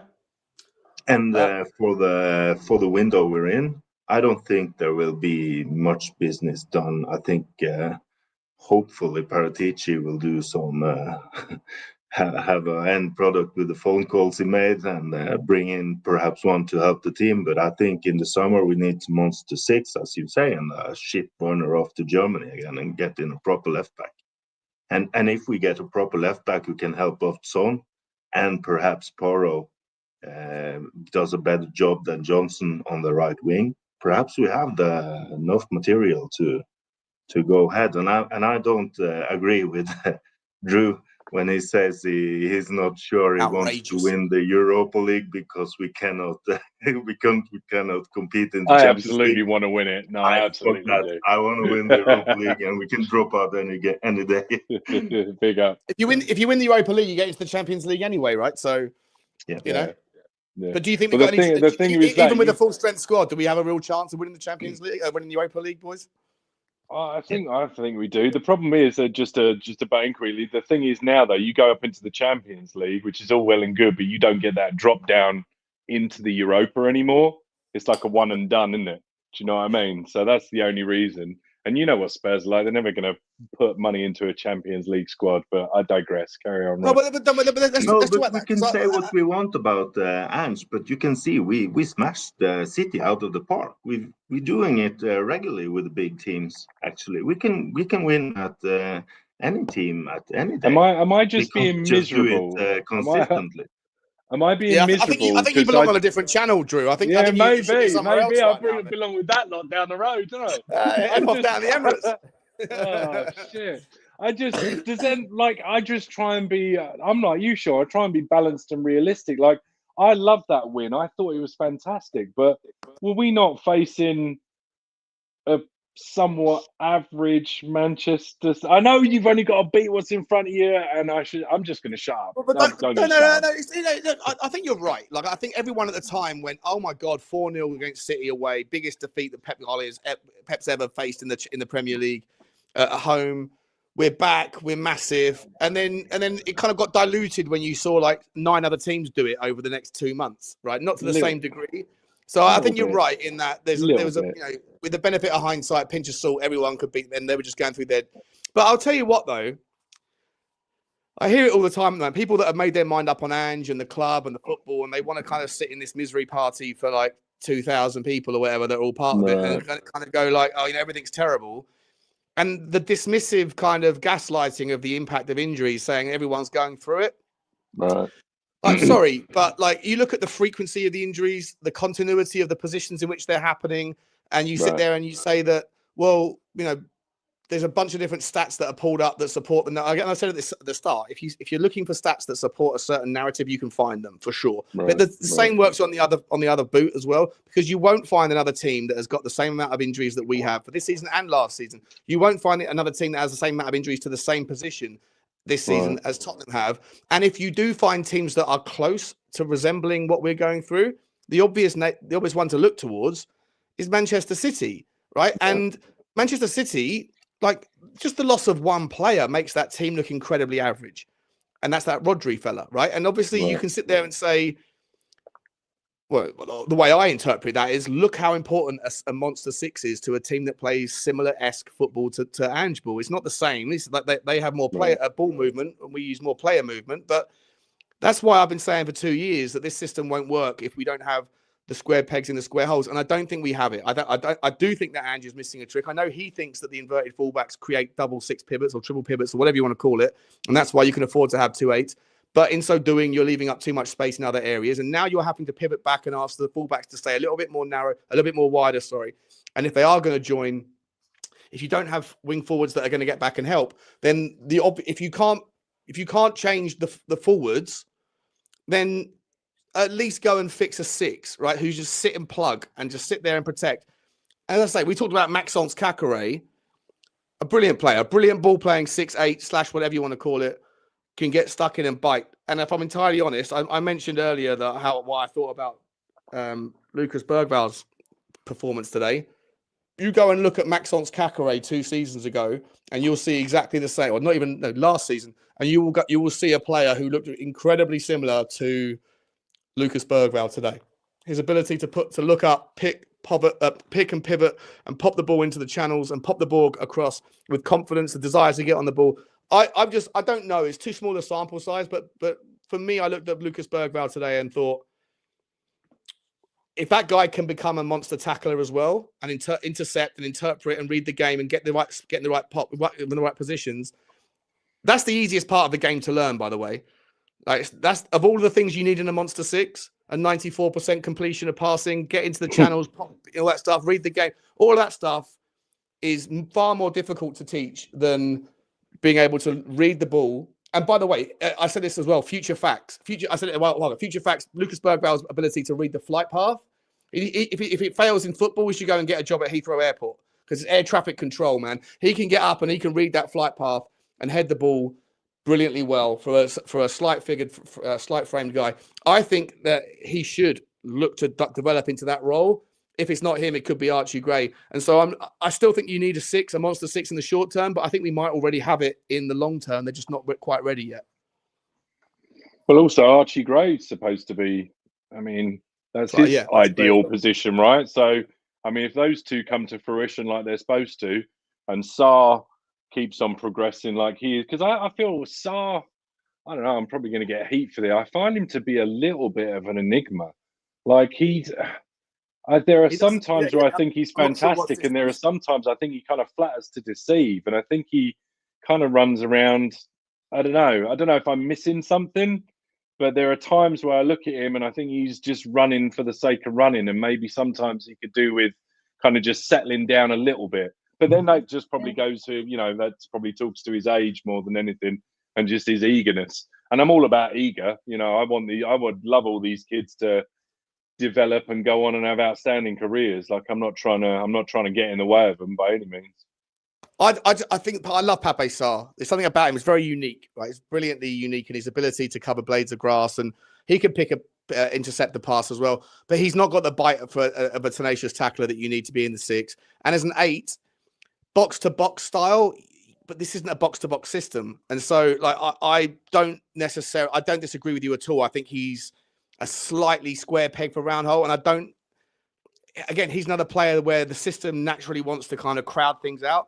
I think in this system, he's a better guy that when you're maybe 2-0 up or 1-0 up at half time and the game is spread against a team that would naturally want to sit back, but once you get the early goal, then they have to come out. He's the sort of player that then can come on and take advantage of the spread in the game. But I don't necessarily think he's the right guy to start for us against certain teams where it's more compact, and because I just think sometimes he's like his mind is working as fast as his feet, and he gets a little bit ahead of himself and he ends up giving the ball away. And sometimes I think if you look back, I think a lot of the times when we give up chances that don't necessarily always result in goals against us, concessions, I think a lot of the time it's his weak pass, overhit or underhit, that can be the catalyst for the transition. And I think that's something that he needs to figure out. But I think there's a place for him. His skill set is so unique, but it just doesn't necessarily fit for me what we're trying to do from the first minute of a game against all opposition. Right. Yeah. Let me ask you given what you think about Bergval, because I'm of the same mind. I think he has the potential in that role. How much better does he become when you put the likes of Romero and a fit Van De Ven behind him, so he hasn't got so much worry about necessarily having to worry too much about what's behind him? If we could get that more settled, and I have real concerns about Van De Ven. This is the third, fourth time, and this happened. Yeah. This happened before he came. Like, he had a pretty serious one the season before he came to us, and unfortunately, it concerns me that we're probably going to have to start looking. We're going to have to start looking at potentially that. I mean, the left-sided centre back was a bit of an issue anyway, but I think definitely have to start looking at that because I don't see him being much more than a 25 game a season player at this rate, which is sad, really sad. You remember what took the hammy first time for him? It was Ange playing him on the left wing. Who? Van De Ven? Yeah. Against Chelsea was the first hamstring he pulled, wasn't it? No, I was actually there the time. Yes. Yeah, no, he ripped his hamstring but he got a massive hamstring injury when he was playing for Wolfsburg the season before. And again, that's like piss poor planning from Tottenham. Like, I love the player. Don't get me wrong. He's been a breath of fresh air. He's insane. He's brilliant. But I completely concur with you, Drew, that we're going to have a guy there who plays half a season and the other half he's on the treatment table with hamstrings galore because it's already gone, right? And it's the same side every time. It's the same part of his hamstring every time as well. It's like his Achilles heel. Yeah, put in a hamstring, and I think that Tottenham therefore need to think about long and hard. You can have him, but you should probably also, if you're going to go and buy a left-sided player at the back, and you haven't got the amount of money to do everything, which Tottenham never do. Who's just popped up? Someone just wants to come in and say hello. Oh, Jacob. Jacob. Hello, Jacob. Hello. Good to see you, buddy. We're Hey, just talking how about you your doing? boy, mate. We're talking about very well, mate. We're talking about your boy Micky Van De Ven. Jacob Walraven. How do I say your name? Walraven. Walraven. Come on, bro. Jacob Walraven was raving about Micky Van De Ven a long time before I'd even heard the geezer's name. And I pride myself on being familiar with all of these young up and comers. And I'll always give you that nod of appreciation, Jacob. You were shouting his name for months before we signed him, and we got your boy. And look, you were just saying maybe though, unfortunately, he's going to be a perennial half a season wonder. What do you think? Well, I mean, as of right now, it's kind of what he has given us, so it's hard to really debate that. Now, the quality he gives you when he is out there, I think is obviously it speaks for itself.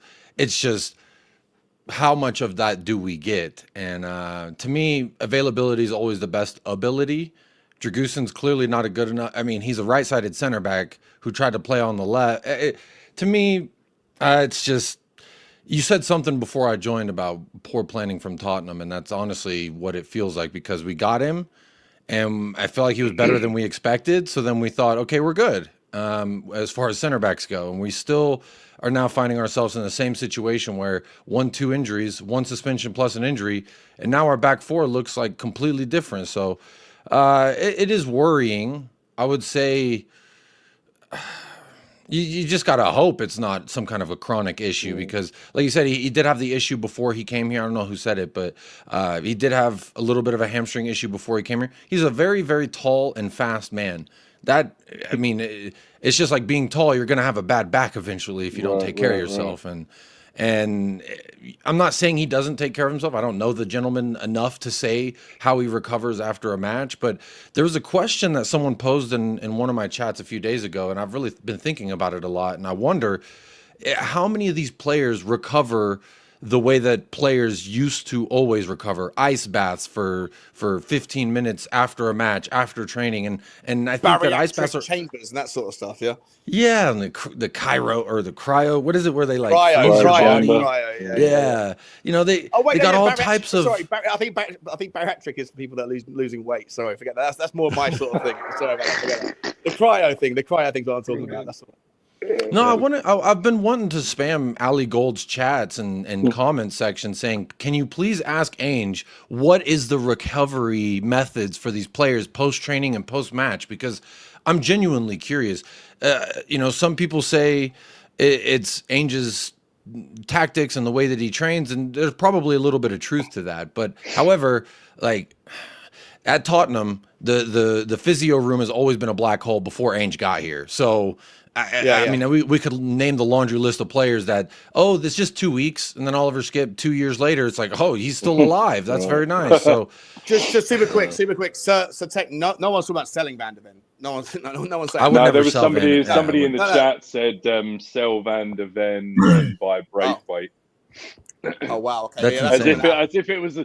if it was as easy as that in the real world. Do you know what I mean? yeah. I I think I that, see the I do think it's a good. It wouldn't be too bad a stupid idea, to go after a player like David Hanko, who can play left back and left-sided centre back, who's a beast in the air, strong, powerful fella, and and is someone that's done it over in Feyenoord for a couple of years. Or what if you about want what about Bella Kotchap? Because he's at Southampton. I thought he'd left on permanent, but apparently he was just out on loan. He's back. He's only got 18 months left on his contract. I'd take him because he can play left back as well. Yeah, and he knows the league. It's somebody that you could probably bed in fairly quick. And again, that's something that you could potentially, if you are going to just say that, Reggie is just no good and we've got to get rid this window, then you've got to replace him with somebody. So it might as well be somebody that knows what they're doing.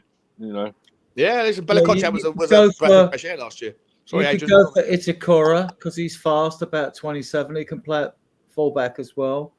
Or you could go, the young kid, Kuzanov. It's the Mönchengladbach fella, isn't it? Yeah, and he's fast. And the other guy that's fast, I'm thinking of fast players for system is Kuzanov is fast as well. But he's about 20, I think. I'm not buying into that Kuzanov. Everyone's saying he's the next big thing. I'm like, come on now. We also need fullback. Let's not forget there's someone asthmatic throughout there. Back, Spurs spend the money. You go for Piero Incapi. He's left-footed. He turned us down 4 times though. So I think it's only 3, Sean. I think it was 2 or 3. Come on, what's the fourth go around? Just like I lose it when people mute me. I lose it when people turn me down. If someone turns me down once, I'm like, no, jump on your bike. I don't care if you're the right fit. I don't care if you're the one to get away. I'm sorry. There are so many good left back options out there at the moment, like coming into the last year of the contract and the last 2 years. Mitchell, he's in the last year. I'll give you because I was doing absolutely nothing the other day, so I put a little bit of a list together. Tyreek Mitchell, Ferland Mendy, Junior Firpo, Nuno Mensch, Theo Fernandez, Vitaly Malenko, Ryan Ait-Nouri, Gabriel Gudmundsson. That's going. I like them. Hang on. That's half Theo Hernandez would be. I would literally. I would have a wank over this screen right now. I don't care what would happen. I don't care what would happen. I don't care. I remember someone laughed at me so hard like 4 years ago. I was like I was at a game, I think like a national game, USA national game or something. And I was like, man, there's this guy, Theo Hernandez from Milan. He's so good. He's so big and fast. I would love it if he could come in and replace Ben Davies. Jesus Christ, I'm tired of watching Ben Davies. And here we are 5 years later still watching. Well, actually, I think we'd be happier to see Ben Davies. Ben Davies has been extraordinary. Everyone's got to stop this hate on Ben Davies.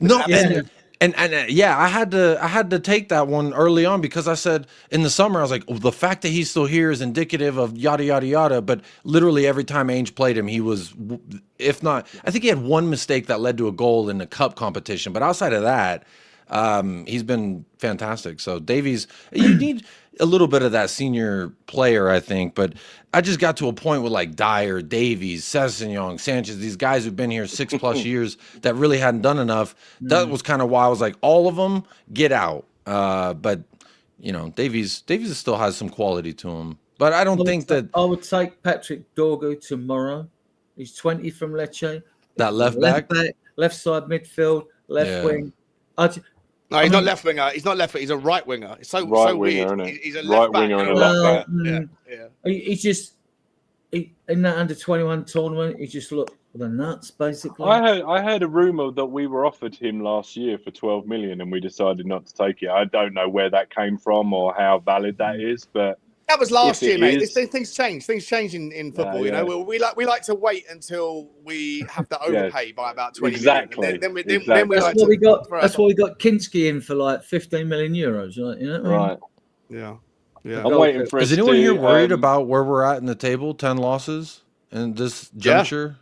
I had a conversation with the guy sat next to me today. Oh, in fact, it was Barry, Nick Collison. He came down from his usual seat. And I said, are we in a relegation scrap? And he went, well, if Man United are, then we are. I was like, yeah, but are either of us really? And he was like, well, 24 points from 20 games. You know, Man not City, great. Man It's United, not and great. Spurs all going down. Jesus. can you imagine? Everton are going down though, surely, and Yeah, maybe probably. Leicester are going down for sure. Southampton are the worst team in the league. Southampton. Yeah, Southampton. there's three worst teams, isn't there? Let's be honest. You know. Jacob, if you don't mind, big up yourself. The first time I think we've shared a screen, so Yeah, pleasure big up, to Drew. finally meet you. What's, if you don't mind, Sean, me asking Jacob what his thoughts are on Ange, because I've seen your videos and your thumbnails, and I know you've very much been a backer of him. Is that still the case? You're very much just straight on the Ange train? No knocking you off at the moment? Before you answer that, Yes, Jacob, yeah, sure. come straight back to you. And I don't mind at all, Drew, you asking those questions. I appreciate it because I forget to ask questions. I have completely missed 3 super chats that have been there for like an hour. Go for it. Let me just quickly get these. So 7 says, I wrote this season off focusing on the cup now. Yeah. I kind of am as well. I completely agree. I'll be devastated if we 6-0 it against Liverpool the other way. Just give me something to chew on between now and the second leg. And I expect the second leg to be difficult, but come on, let's do it. And I completely agree. 7, thank you for the super chat. A user, sorry man, it's been a while as well. I'm so sorry. Adrian, he says, even a general leading an army will adapt depending on who the opponent is. Use the film 300 as an example. That brilliantly accurate. They all died. Graphic novel.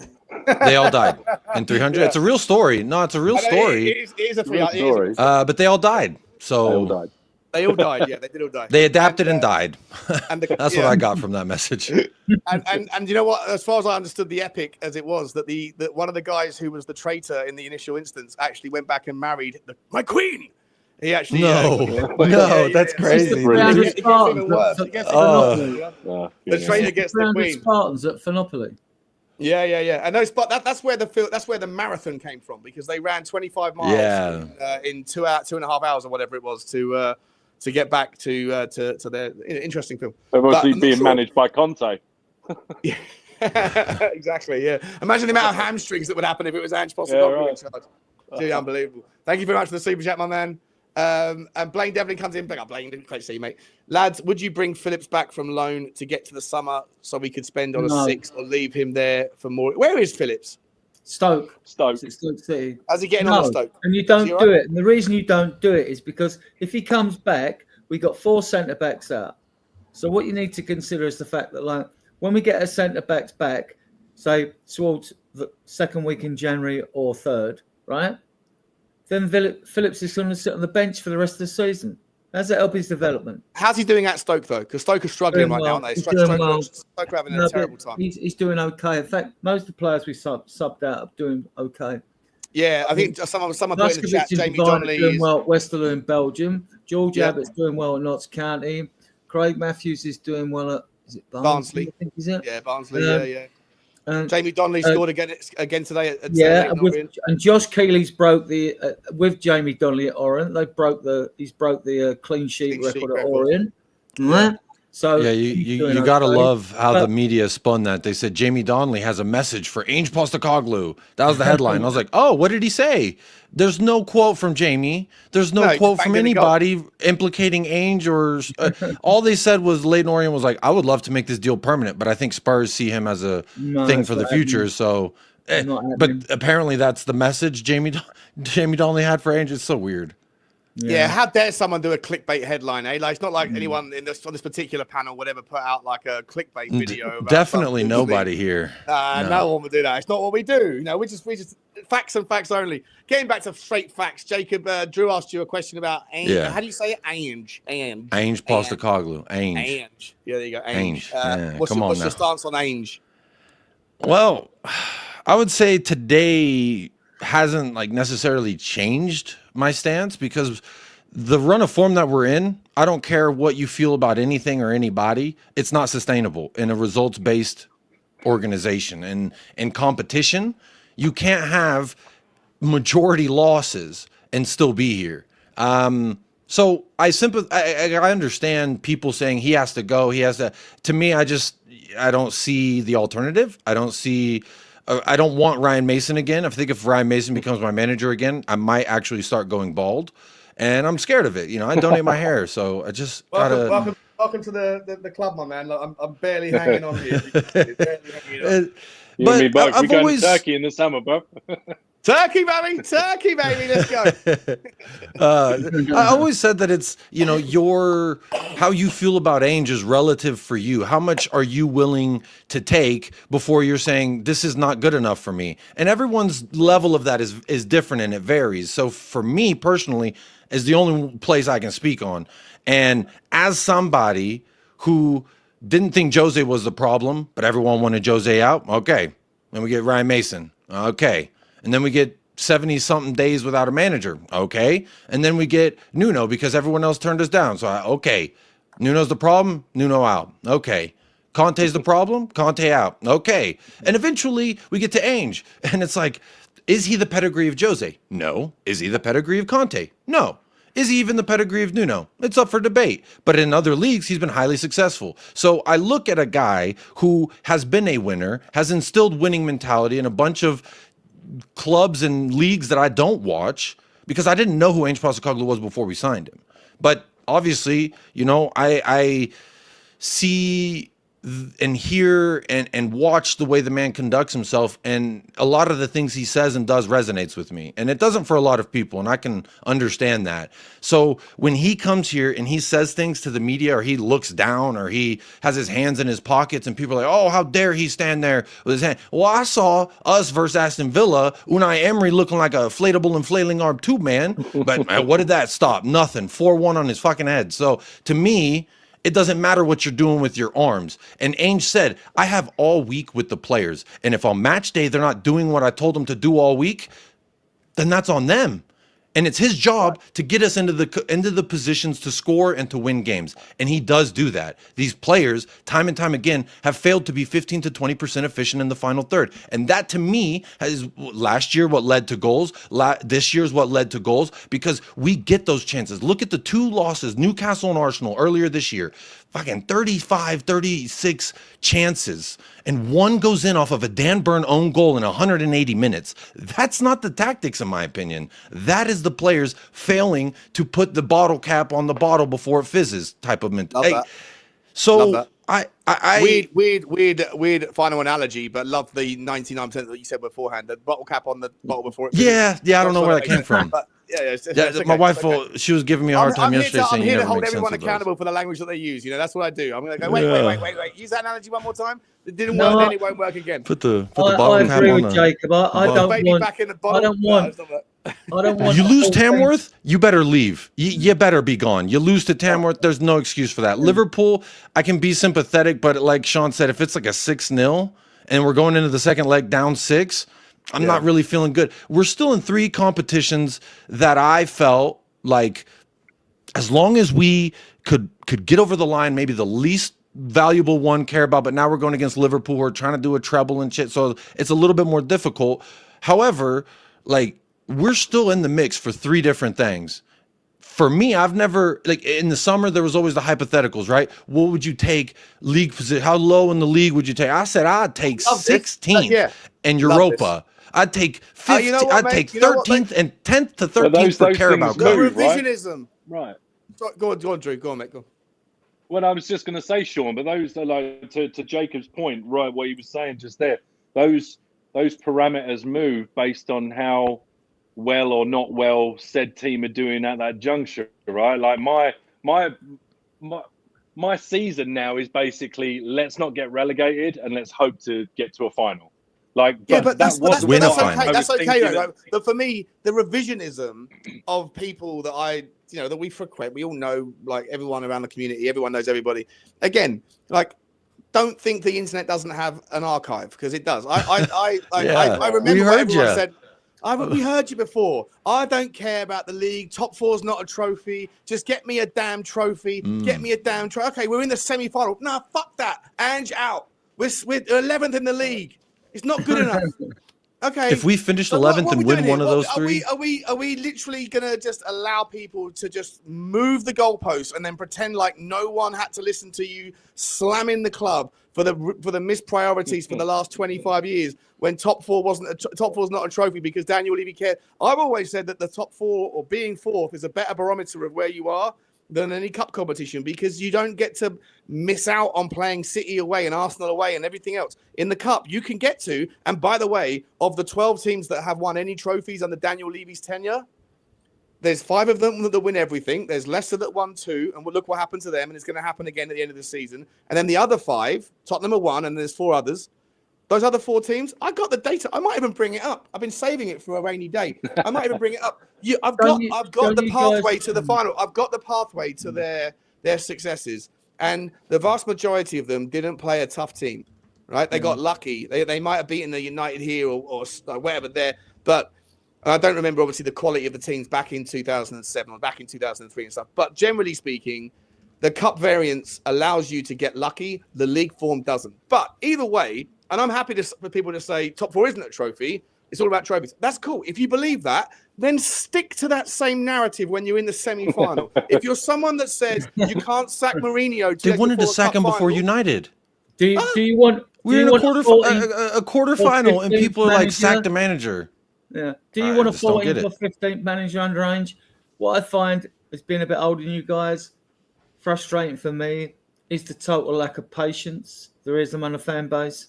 It just seems to go just from game to game. It just seems to be completely bipolar. It doesn't make any sense to me at all. Some people love being miserable. Some people always want to find something to be unhappy and some about. like to wallow in misery. And a lot of those that wallow in misery, they say, we're not being negative. You are being negative. You are. It's like you can be yourself. You are being more negative. You are wallowing in misery, and you seem to like wallowing in misery. Adrian, this notion of we're not negative, we're right. Then that's not the opposite. The opposite of negative is not right. Like they're two different things. You can be right and still be negative. You can be wrong and still be positive. You could be like they're two different adjectives, two different mindsets. And by the way, just last thing I'll say, Adrian, just quickly. By the way, if being right as a Tottenham fan is important to you, then it's very easy and no wonder that you choose to be negative, because as a Tottenham fan and also a fan of basically any other team in the history of football, you're going to fail far more often than you are succeeding. That's just the rules of the game. Manchester United and Liverpool, who are the most successful football teams in the history of English football, fail. If success is lifting a trophy in a season, then they fail 75% of the time. And everybody else fails more than that. So if you want to be right, then it's obvious that you would take the negative stance on everything, because you don't have to pick the winning lottery numbers. You just have to pick the non-winning lottery numbers, and then you get to say, look, I did it again. I picked the losing lottery numbers once again. Pat myself on the back. Congratulations. That's not fucking difficult. How about just try and have a bit of perspective?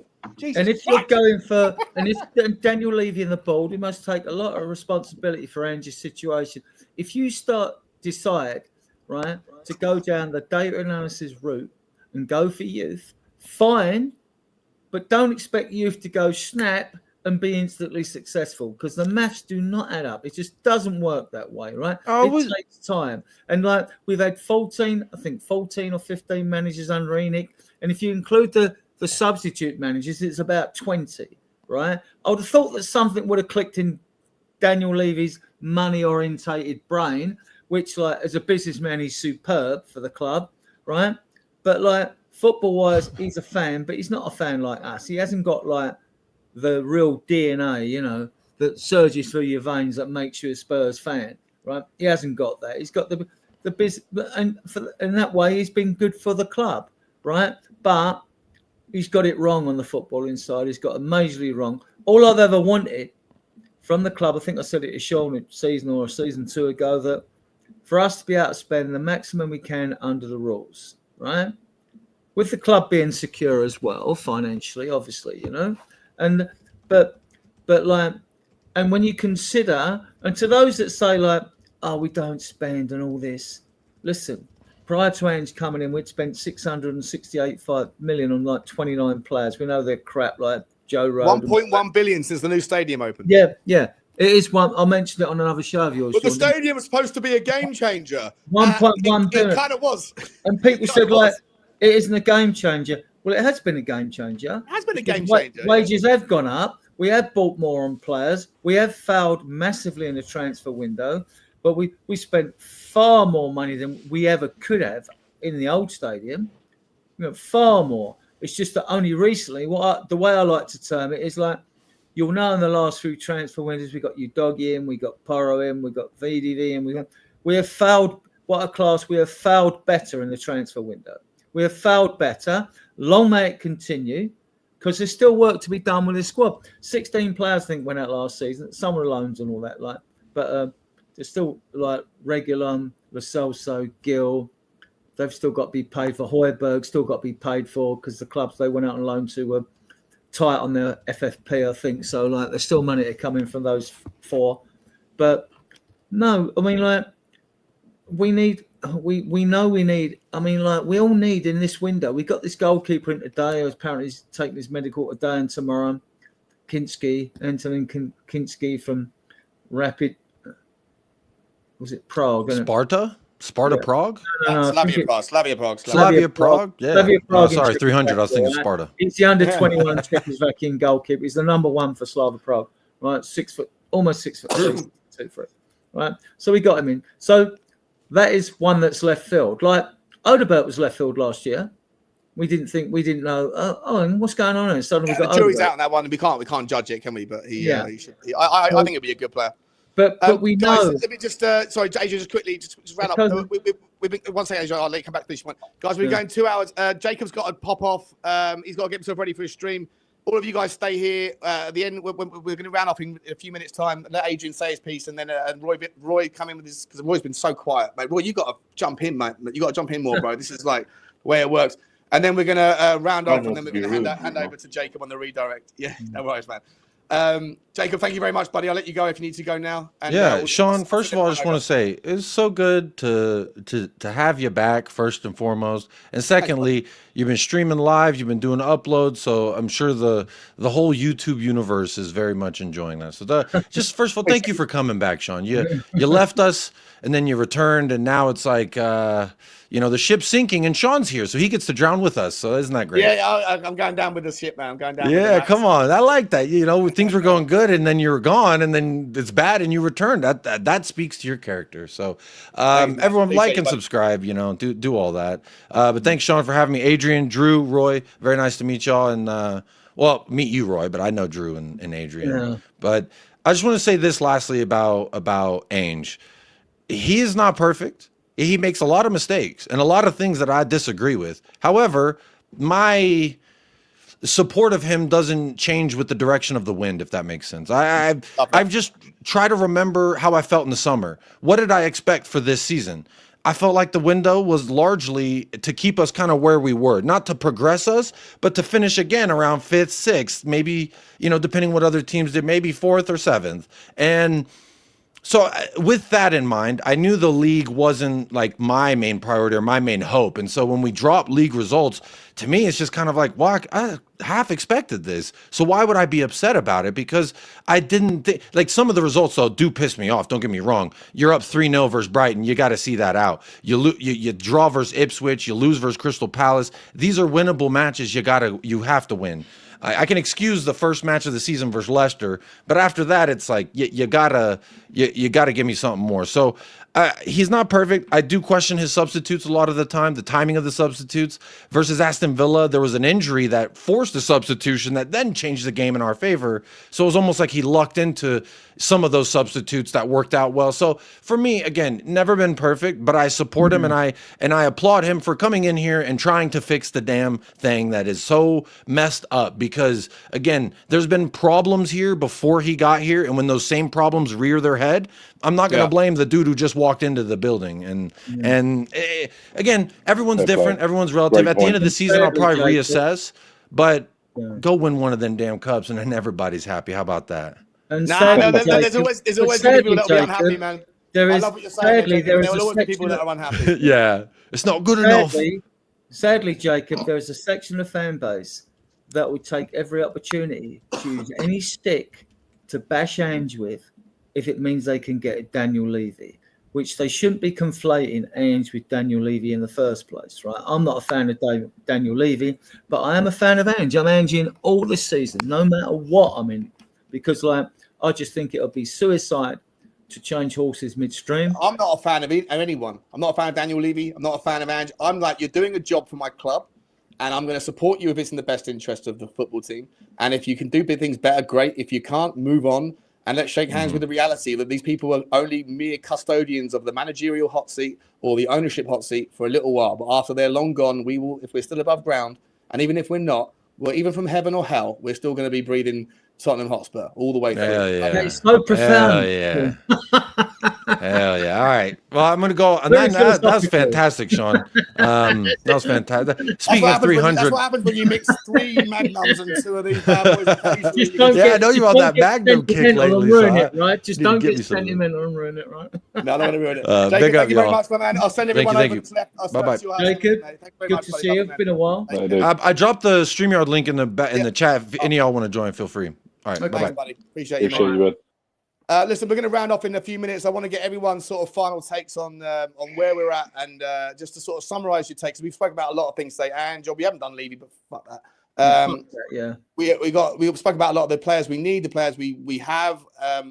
Adrian, you were talking before I interrupted you once again, man. I'm sorry, buddy. It's not deliberate. It's just the way he crumbles occasionally. I'll let you give your final round off, and then obviously plug. Well, in the last transfer window, I'd have been happy if we'd got a left back and Eze, and we all like Eze, don't we? No. Okay. I don't actually. I'm sorry, mate.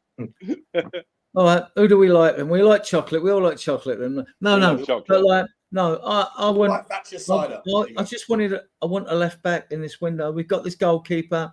He looks okay, but like we've got no sample apart from the videos I've looked at.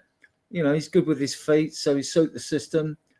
Good shot stopper, but like, you know, all goalkeepers have got to be good shot stoppers. That's just the normal prerequisite, isn't it? You know what I mean? Right. But, yeah. You would hope. He looks decent. If he's the Czech under one goalkeeper and number one goalkeeper at Slavia Prague or whatever it is, then he's probably got something about him, all right? And we know that Forster's going at the end of the season, and if Austin had been that good, I mean, come on. Well, I watched all the under-21 games last year. I like Gunter in goal, right? And the players we didn't get a rave about because they won everything. Adrian, sorry, just quickly, mate. I need it's got to be a roundup thing. We're not going back over all the players. I'm trying to round it up, mate. That's all. So I don't want to go back through all the players again. Just round up where we're at, and then I've got things I've got to do before bed. So. All right then. Okay. Brilliant. Yeah, I want a left back in this window. I've rounded it up. That's me. I want a left back. Appreciate you, mate. Appreciate you, buddy. Where can people find you, Adrian?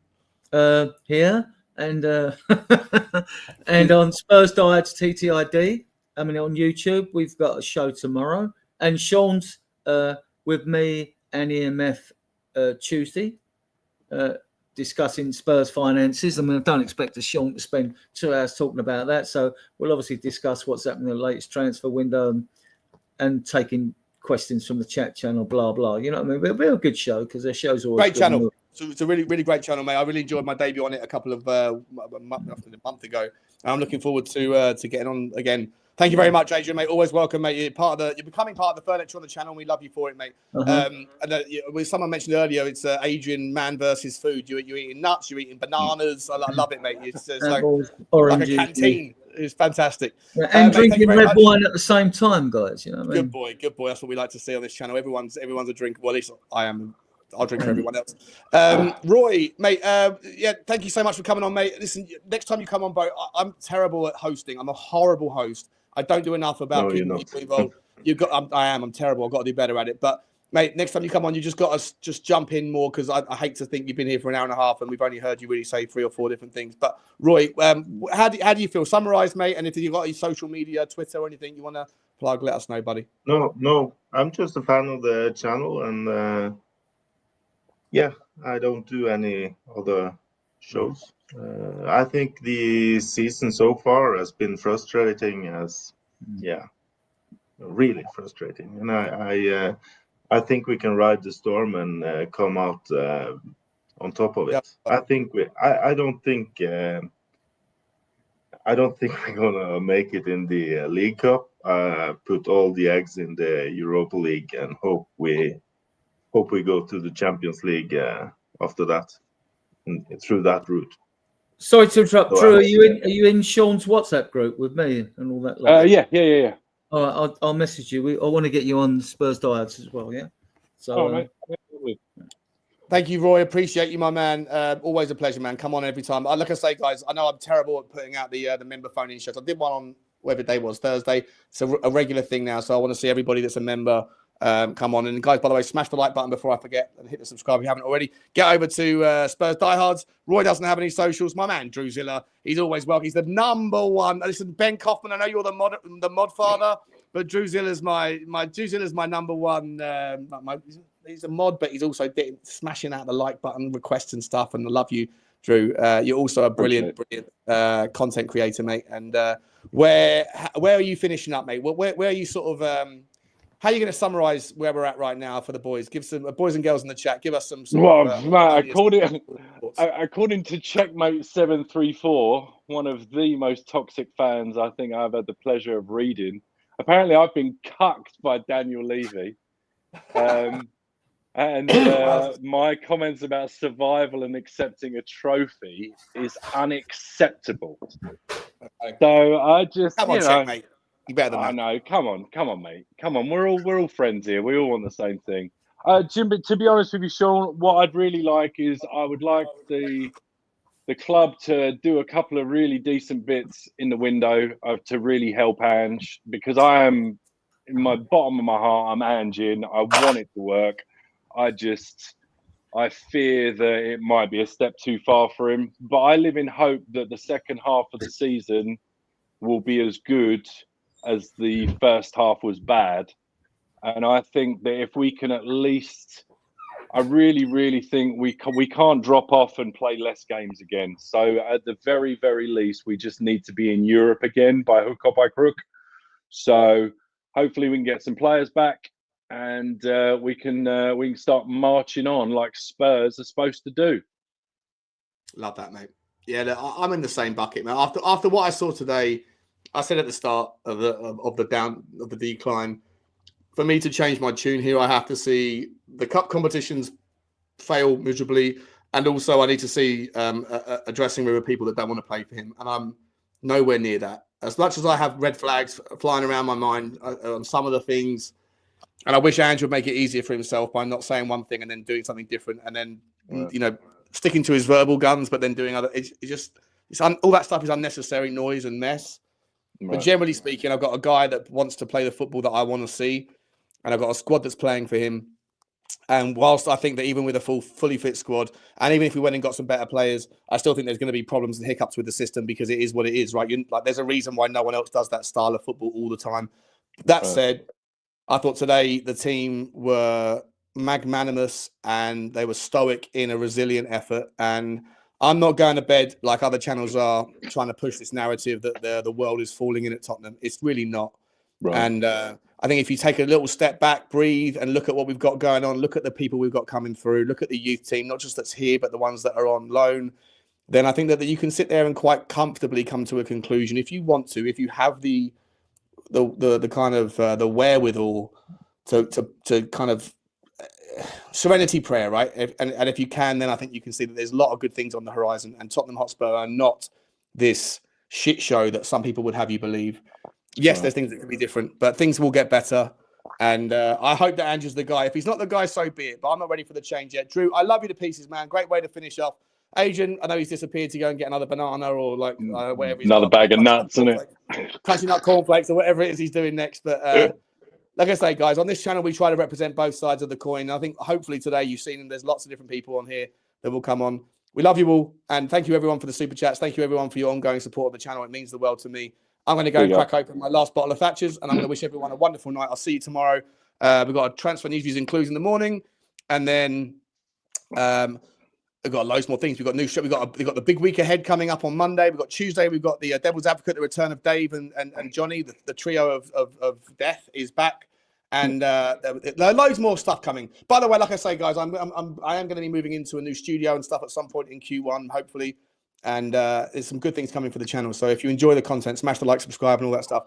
And I will see you all on the next one. Drew, thanks again, mate. Love you all. Good night, guys. And as always, come on, you Spurs. Come on, you Spurs. Smash a like. Smash a like. for the condom. I'm wearing a pink condom. There you go.